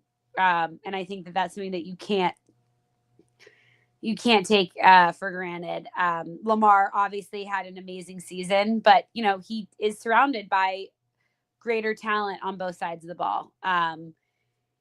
And I think that they're, and even their, even their stats when you put them next to each other are so close to being identical that you have to look at, those MVP moments. And Josh, I think, just had a few more of them this year than he did. Yeah, I'm of the mindset that I think this is kind of Lamar fatigue. I feel like Lamar is great, but I have no problem with Josh Allen winning MVP. I think Saquon Barkley obviously was the best offensive player and probably should have been an MVP, but whatever. Yeah, I do think that at some point maybe they split this award and just don't have MVP, just have best quarterback and best offensive player of the year, because that's just kind of how it seems to go every year, that a quarterback wins the MVP and then the running back, wide receiver, tight end, whoever wins the offensive player of the year award. And I don't necessarily think that there's anything wrong with that. The quarterback position is so different from all the other positions that, it really does make or break your team. So I don't think that would be, and realistically, like, that's kind of more what I'm saying is I think that Josh Allen is a true MVP, whereas Lamar may have been one of the best quarterbacks out there, but Josh Allen was the most valuable player on that team. I don't know if you could say that Lamar Jackson was more valuable than have just been just as valuable with, between him, Zay Flowers, Derrick Henry. I think that that's the biggest issue when it comes to Lamar. Now, again, not that he wasn't amazing, not that he didn't have a great season, but he wasn't truly the MVP out there. If they had another quarterback out there, they probably, maybe wouldn't have won as many games or as games by as wide of a margin, but you still have Derrick Henry to hand the ball off to. If you can manage to chuck it downfield a little bit, you still have Zay Flowers who can cut and get those yards after the catch, whereas Josh Allen just does everything. He makes everything happen. He has just the way that he bodies down the field, I just think is hard to beat. And he's also young himself and running a team filled with rookies that he's managing to make a superstar into a team. So, I think that Josh Allen, unfortunately, has the unpleasant factor of having to get through Patrick Mahomes every year to get to the Super Bowl. We've said it before. Other podcasts have said it, that unfortunately, because of Patrick Mahomes, there are going to be some of these great players that will be Hall of Famers that are going to get much less opportunities in the Super Bowl because of him. Which is why Josh Allen and Lamar Jackson should get to the NFC as fast as they can. Yeah, and that's true. And it is a real thing to think about. It is the same thing as when the Patriots were on their monster run and you had to go through the Patriots to get to the Super Bowl. Every year you had to go through them. And, it's a truth. It's a true thing. You have all of these star quarterbacks in the AFC. You have Joe Burrow, you have Patrick Mahomes, you have Lamar Jackson, you have Josh Allen, you have all of the top quarterbacks in that conference. And then you go over to the NFC and it's a little bit more open. You have room for a Jaden Daniels to come in and make a splash the first year. You have opportunities for people to be a second chance, Sam Darnold, whereas in the AFC, it's just so stacked with those quarterbacks. It's really, really, really hard to, inevitably you kind of feel like one of those four teams is, going to be there. And two of those teams are going to be in the AFC Championship every year. We kind of know the Super Bowl every year. I tell Morgan this every time. Like, we know it's going to be the Chiefs, and we know it's going to be some combination of Eagles, 49ers, Lions. Like, yeah. We say the NFC is open, but like the last few years, the Super Bowl has been Eagles, Chiefs, or Lions, and then you had that one Super Bowl where the Rams got in. But it's literally been an NFC East, NFC West, and then AFC West So it's been the same. It's been the same combination of teams the last few years. So like, Yeah. So is the NFC really open? I mean, it looks open, but we kind of already know. the open more is that there are Talent-wise, a different combination of teams in the playoffs every year, where I feel like in the AFC it tends to just be the same teams that are in the playoffs every year. So we're gonna leave football. I'm sure we'll have a lot to talk about after the game this weekend. Best of luck to both of the teams competing. We're gonna hop right into the WNBA free agency. It hurts our heart to actually have to say that about the Eagles. I hope y'all know that. I know. We've had a pretty active offseason free agency for the WNBA. Obviously, they are gearing up for, not really gearing up, but their draft is in about 2 months. It's right after the NBA or the March Madness. Yeah, I mean, as we know, a lot of these young ladies from college will go straight from their full season of college right into the WNBA season, which starts shortly after. So the WNBA free agency offseason trades has been happening like crazy. We had some big ones. Kylan, what are your thoughts? Yeah, I think so. I think the Kelsey Plum thing and Jewel Lloyd is like the biggest one, right? As far as trades. What a trade. I mean, we want to talk about basketball trades. Like, we kind of been leaving that to the side because I've been waiting on Morgan to come back so we can talk about it. But yeah, I think that's the biggest thing, right? You know, Jewel Lloyd gets to go play with Asia Wilson, and Kelsey Plum gets to, ride with Cam Brink and them. Now, I don't know. I think it's a great trade for Vegas. Now, is it necessarily a good trade for LA? Like, you get a dog and Kelsey Plum and Cam Brink and nothing else around them. So I don't necessarily know if that is a good trade for LA. I think we know Kelsey wanted to go to LA for some reason. I can't begrudge that for her. But yeah, I think that's been good. I mean, as far as free agency, mad props to the Fever. It seems like they're getting every big free agent and getting. Well, I mean, I think they have to. At some point, you have to think about it. You've been the first pick in the draft the last 2 years. You have these two incredible players that are drafted onto your team. Now it's time to go and fill out the roster and win. Right? Yeah. Now, I don't know if that's a championship team. I don't know. I mean, Connecticut is basically done, so I don't know if that'll compete with, if that'll compete with New York and Vegas. But I think it's good enough to be at least a top 3, or Seattle.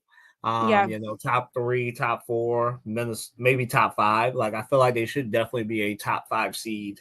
I was hoping that Dallas would trade their number 1 pick to somebody else for something, so that Paige doesn't have to go down to Texas. But it's looking like that's where Paige will be. And she wanted shoes. Morgan, I have the Jalen Hurts agenda. She has the Paige Beckers needs to be near me agenda. The DC agenda. I just hate it. I hate it, and I just I don't know. I want her to go to a competent organization, and I sometimes just don't feel like the Wings ever do anything. But that's fine. Maybe she'll turn them around. It's great for Erika Agumbawale. She gets to not have to handle the ball. So she will have. She will definitely have some help down there, so that might be helpful. But I kind of going into our next question, as we've talked about this. Are we witnessing a player empowerment movement resistance in the Renaissance? Sorry. In the WNBA. I think that what's interesting is that we see this in a lot of other leagues where players come out and say, I don't want to be here anymore. Sometimes they say where they want to go, sometimes they don't. And I'm sure they always tell behind the scenes where they want to go, but I don't want to be here anymore. And we weren't seeing that for a while in the WNBA. And I feel like the end of last season into this offseason, we have seen a lot of these big players be like, almost requesting trades, which kind of was unheard of before in the WNBA. You kind of played on one team for, I feel like a lot of the superstars just played on that one team forever, right? Like, you don't really hear about these big name players switching teams. And I think in the last couple of years, like, they have been actually doing actual trades and listening to the requests of their players, which is really exciting to see. And it's awesome that the players are, they have this kind of power, which comes from viewership, TV deals, people caring about the sport itself. When, you know, a player that's big enough can say, I don't want to be here anymore. And you know, it's going to hurt your team's reputation and their TV rights if they decide they want to sit or something like that. So I would say, yeah, we are seeing a little bit of a player, you know, empowerment, but I think that also comes with the rise in popularity of the WNBA.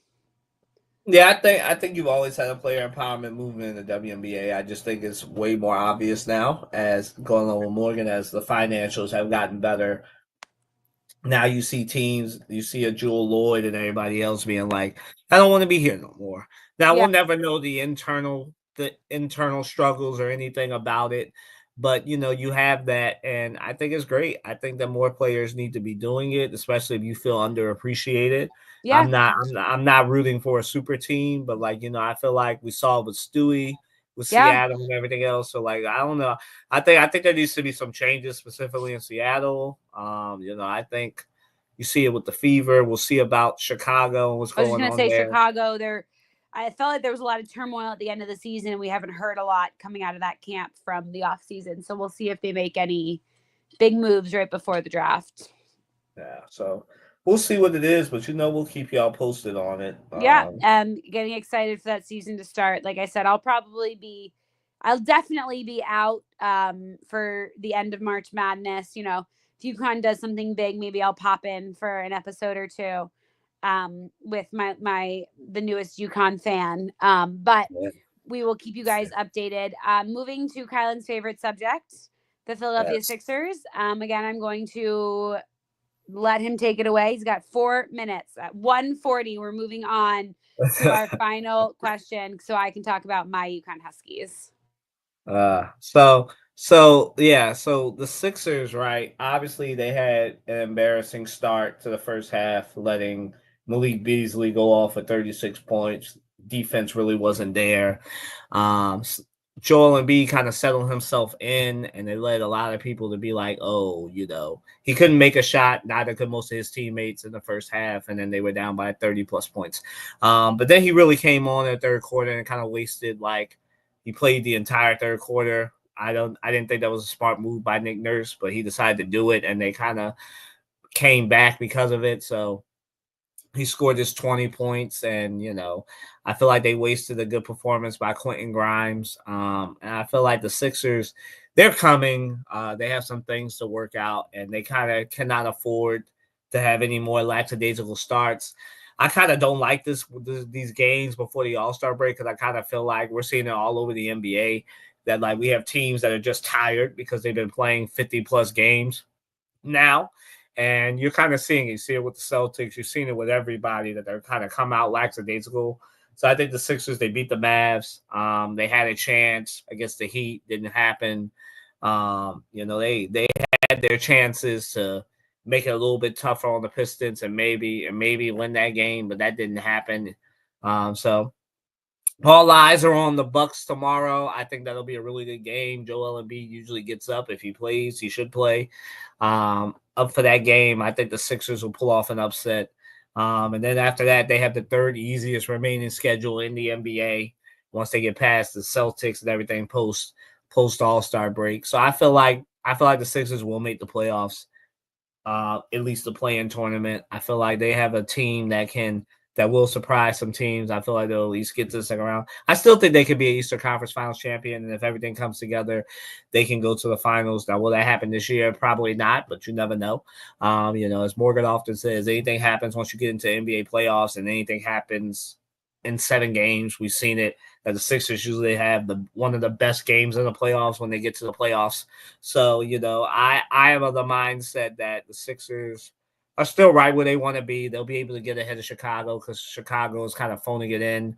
They have the Magic in front of them. They have what's left of the Heat in front of them, with Anthony Wiggins as the lead superstar now. No knock on Anthony Wiggins. I think he's great. You know, he's a champion. Can't knock that. But I mean, no. That's not really going to get the Heat back to where they want to be. It'll keep them in contention. As far as the Sixers, I think they just need to string some wins together, feel good about themselves, use the All-Star break to get even more healthy, and then start again on February 20th and continue to ride that momentum until until May. So that's where I'm at with it. Yeah. I know Morgan wants to tell me why UConn lost to St. John yesterday. The men. I don't know. The women, I guess, are doing a lot better. They were okay. Yeah, the women had a tough game against Tennessee. But both teams are kind of struggling with the same thing. They, the men especially, they need to get their turnovers under control. Even on the broadcast last night, they said they had greasy fingers. 25 turnovers the game before, which they ended up winning. 22 at least turnovers last night, which they ended up losing by.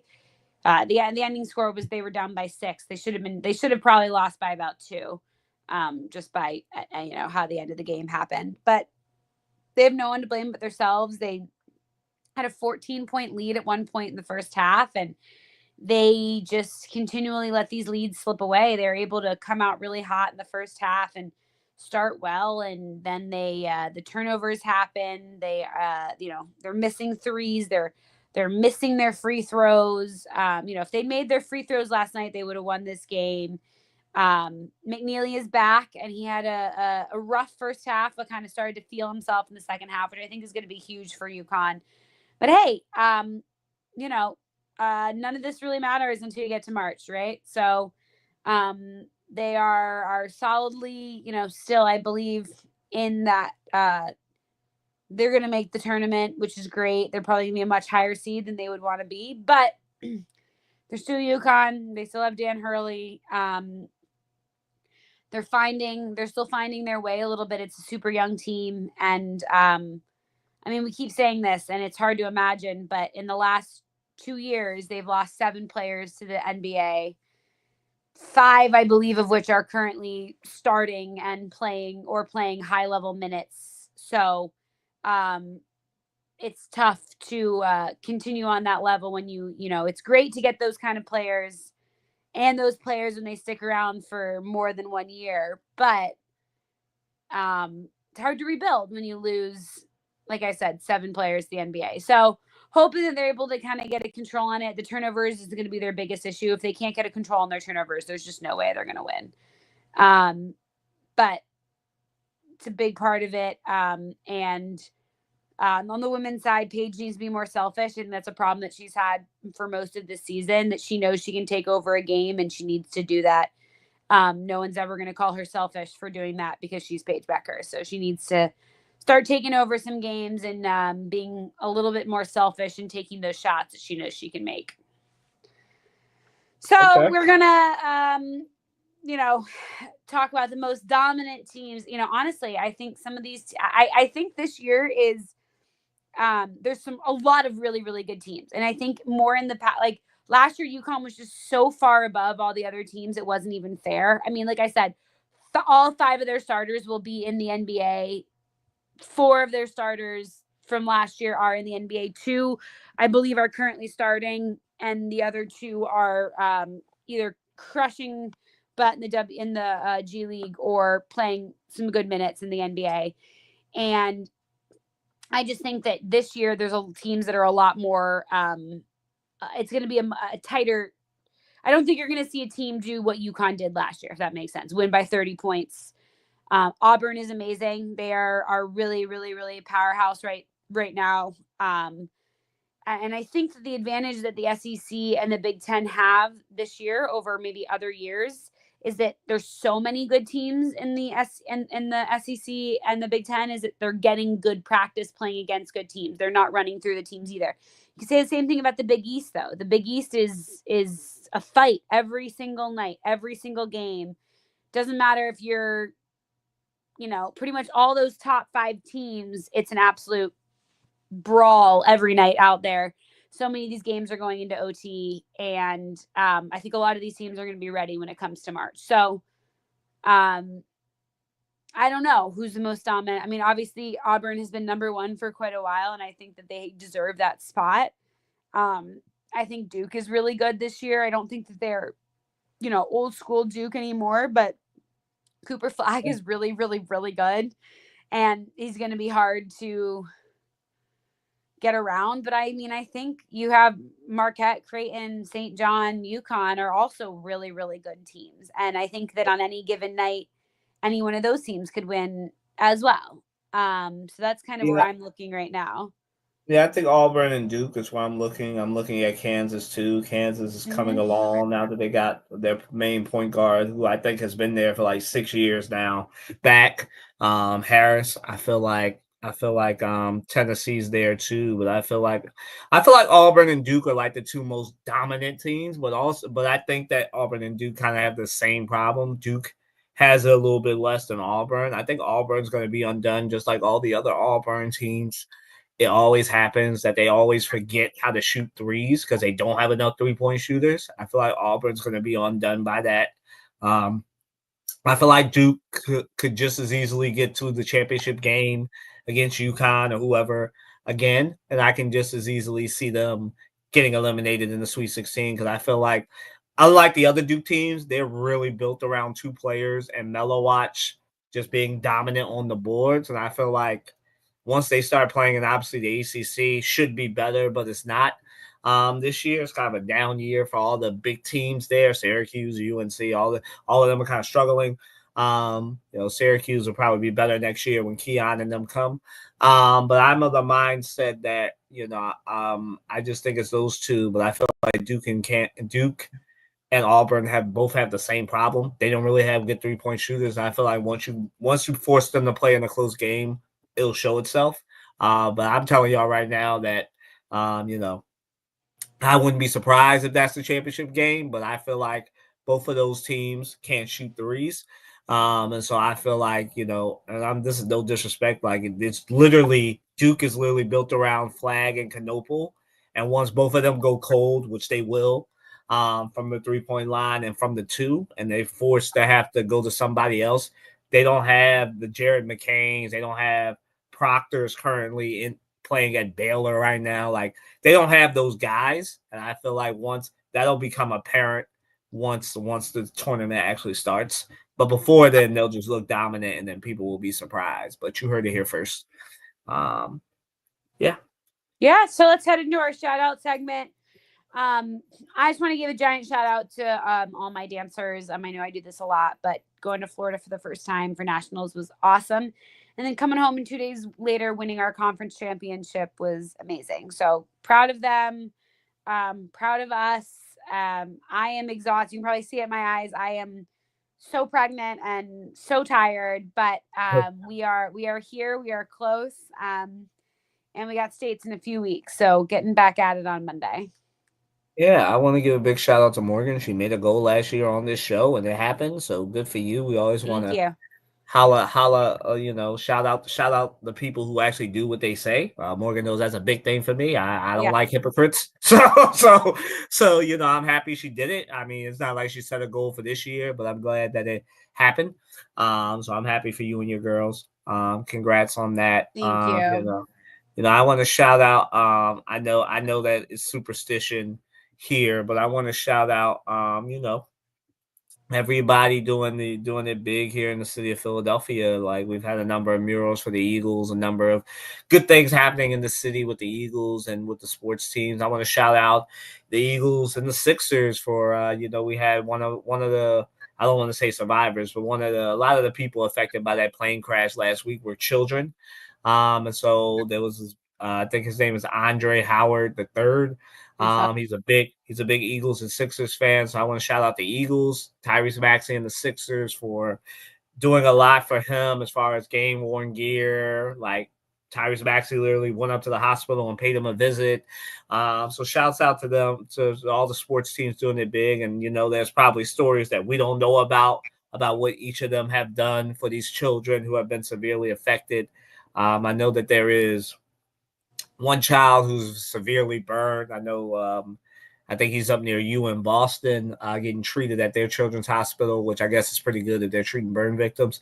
So I'm of the mindset that shouts out to all the people doing what they need to do for these children and these people affected by the most recent plane crashes. Obviously, again in DC, no survivors, so we can't So, but shouts out to everybody in this area, in the East Coast area, treating a kid or whatever that we know and don't know about all over the East Coast, whether that be Boston, New York, Philly, from the tragedy that happened last week in the Northeast Philadelphia. So, shouts out to all of you. Yeah, it's been a tough week when it comes to travel and things like that. So we keep, as this is a big travel week too, as people are going to and leaving the Super Bowl, we keep everybody in our prayers to make sure that everybody gets home safely. Let's head to our favorite segment. He's not him, she's not her, they aren't them. Kylan, you want to go first? Sure. Let me start here. I actually have a she's not her. It's my favorite she's not her after I just gave her the credit. You did.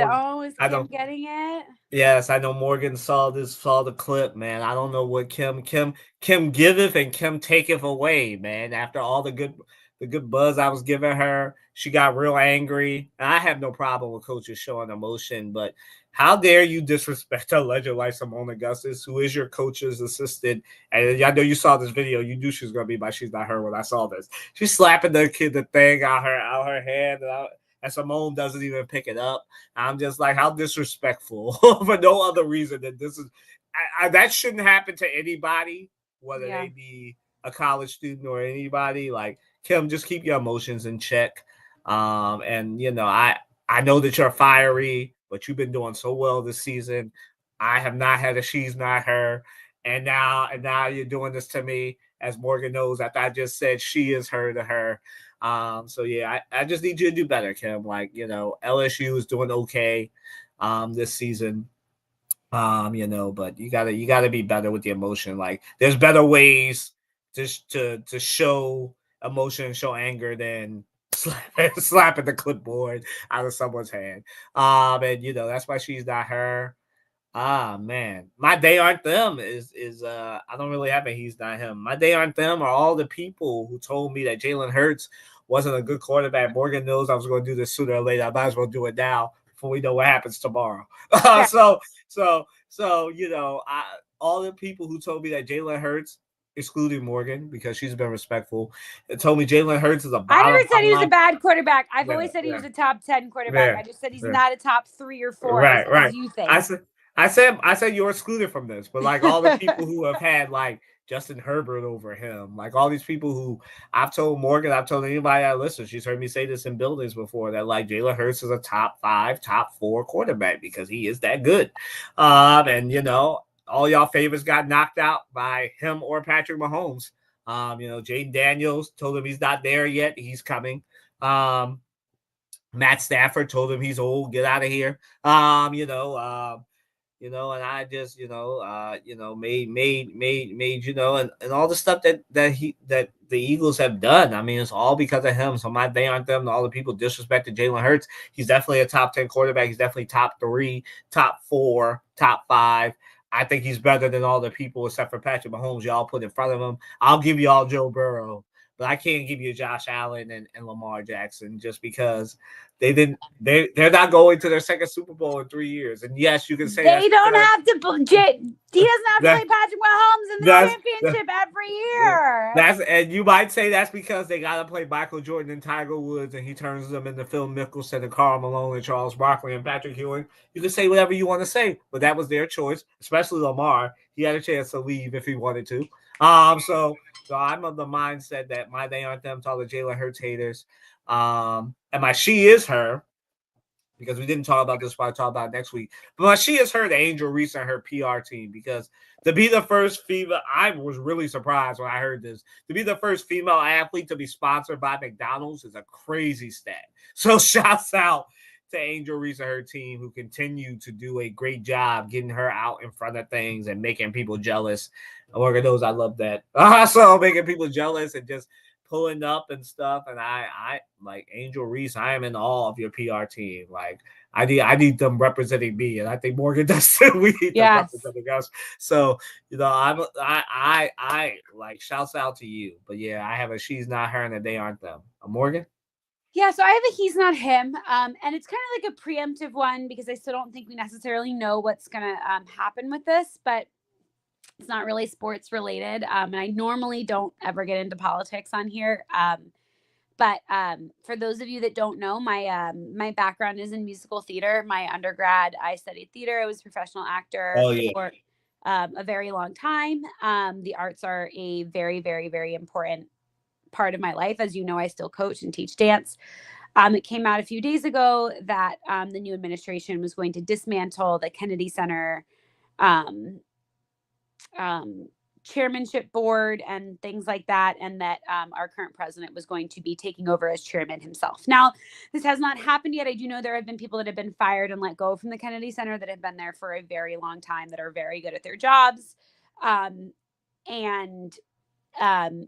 our president has not named himself as the chairman yet, but for those of you that don't know much about the No, Kennedy Center, he did it last night. did. Okay, Yeah, well, he did it last night. it's a big problem. It's called censorship. That's called, there are many readings and things in the past. I'm not going to compare to other leaders that have done things like this, but it's not good and not generally something that's done in a democracy. The Kennedy Center is one of our oldest theaters in the country. It does so much outreach work to students. It has matinees and shows for children all the time. The few things that they are mentioning are not necessarily true. Putting it that way. Most of the children's shows that are being done are legit children's shows about butterflies and rainbows and bunnies and foxes and the toad and the frog meet, and these classic children's stories that are done in one of their smaller theaters meant for kids. They do touring shows. And then they also bring in large factor touring shows. They have the Kennedy Honors every year, which is honoring musicians and artists for their accomplishments. The Kennedy Center is an absolutely amazing organization. I've gotten the chance to perform there about 4 times. The staff are incredible. The people that work there work their hearts out. It's a lot of labor for not a lot of money, as most things in the arts are.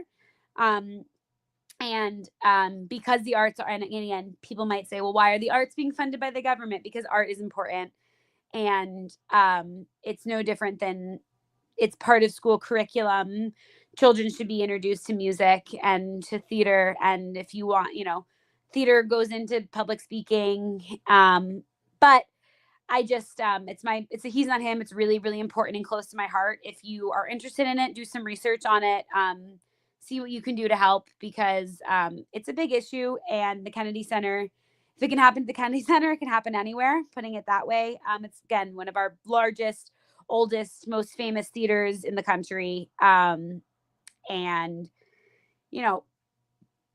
hoping that nothing changes with this new chairman. I would be shocked if it didn't, but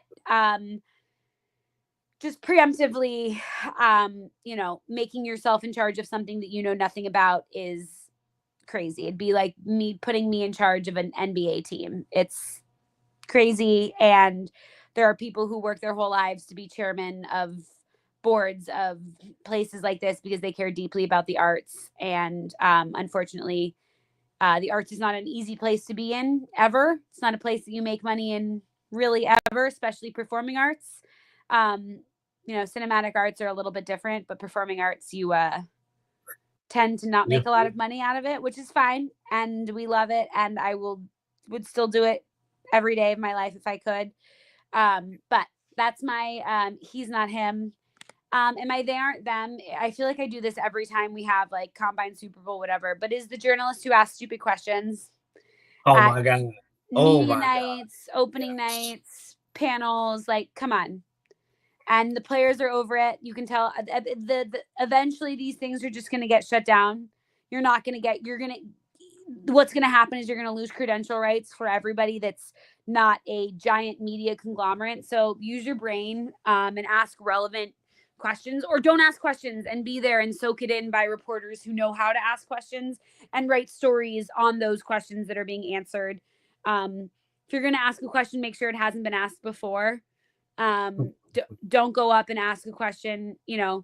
Let's not see 3 questions in a row to Travis Kelce about Taylor Swift. Like, I'm sure the same person that's going home and writing on your Twitter account about how annoying it is that the NFL is talking about Taylor Swift all the time, and then you go and ask Travis Kelce 3 questions about him, or we're gonna ask Patrick Mahomes 4 questions in a row about the refs. Regardless of if you think that the refs are being biased to the Chiefs, that's not Patrick Mahomes' fault, right? So why are you asking him? Or we're gonna ask, or we don't do our research, and we're gonna ask Quinyon Mitchell about what does it feel like to be back in the Super Bowl. Exactly. And he has to be like, I wasn't I'm a here. rookie. I don't know. Or Jalen Carter. So let's just do better as journalists. And I think it's a combination of maybe the NFL and these organizations being better about who they credential. And that's probably it right there. You shouldn't be able to get a credential because you want to cover the Super Bowl. And the problem is that I'm sure some of these are college kids that are in college and they just want to go and they just want to ask a question, and that's awesome. But use that experience to soak in information that you're learning from other journalists that have been there, because what's going to happen is you're going to get all college kids are going to get their credentials revoked. That's how it's going to go. That's not going to go, and I saw it firsthand at the combine last year where there were some really, really, really dumb questions. People were actually getting their credentials revoked like live. Like I was watching them get their credentials revoked during the combine because of the dumb questions being asked. So, you don't want to be talked about like that. You want to be talked about, wow, that college kid was so impressive. Or ask a reporter, come up and ask a reporter that seems, and I'm not saying that's me. I'm not saying that's Kylan. I'm not saying who that is, but hey, like, I'd love to ask this question. Is this an appropriate question? I don't know. Or ask your professor beforehand, or professors don't let your kids go to the combine without checking their questions first. I don't know.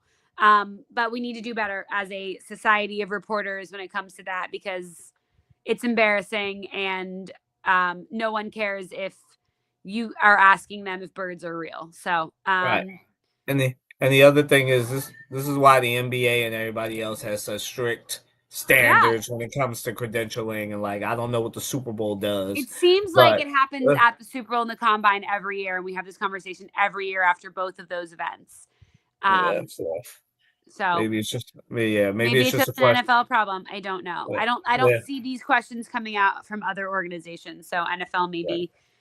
And I want to be respectful too. I don't know about the Columbine. You've been there more than I have, but I want to talk about as far as the Super Bowl. I think a lot of these questions come from people just being, because you got and I don't want to pick on the nightly shows, but the Tonight Show and all these other shows that are being funny are asking these questions, and I just don't like it.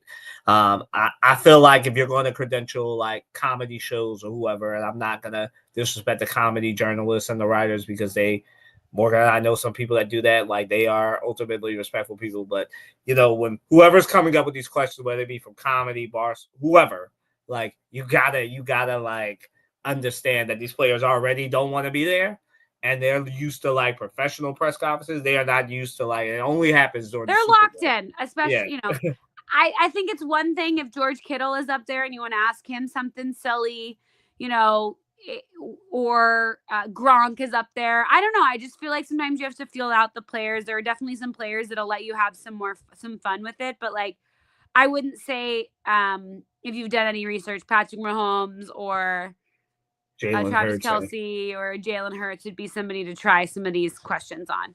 But anyway, we just hit 2 hours. I have to go start cleaning my entire house for a newborn baby to be here. But have fun tomorrow. Enjoy the Super Bowl. Don't forget to comment, share, subscribe, like, all those things. Give us a follow on socials. Enjoy the game tomorrow. Good luck, Kylan. I'm not rooting for you, but I hope that you are happy. I really, truly don't care. This is the first Super Bowl in a really long time where I'm like, I truly just don't care. I really don't have an opinion. I just want a good game, and I don't want it to be decided by the refs. Yeah, more than likely we'll do a Wednesday show if the Eagles win. More than likely it'll be a midweek show. But either way, I love doing this show with Morgan. We forgot to do this, but happy Women's and Sports Day. Yes, I know that just passed. Women's National Girls and Women's and Sports Day was Wednesday. Which is exciting. And make sure to give Kylan a follow, especially if the Eagles win. I'm sure he'll be out at the parade, tweeting stuff out and putting stuff out on Instagram. So we will see you guys and have a good week. All right. Have a good one, y'all. Hold on. There it is. There's the bubbles. There's the balloons.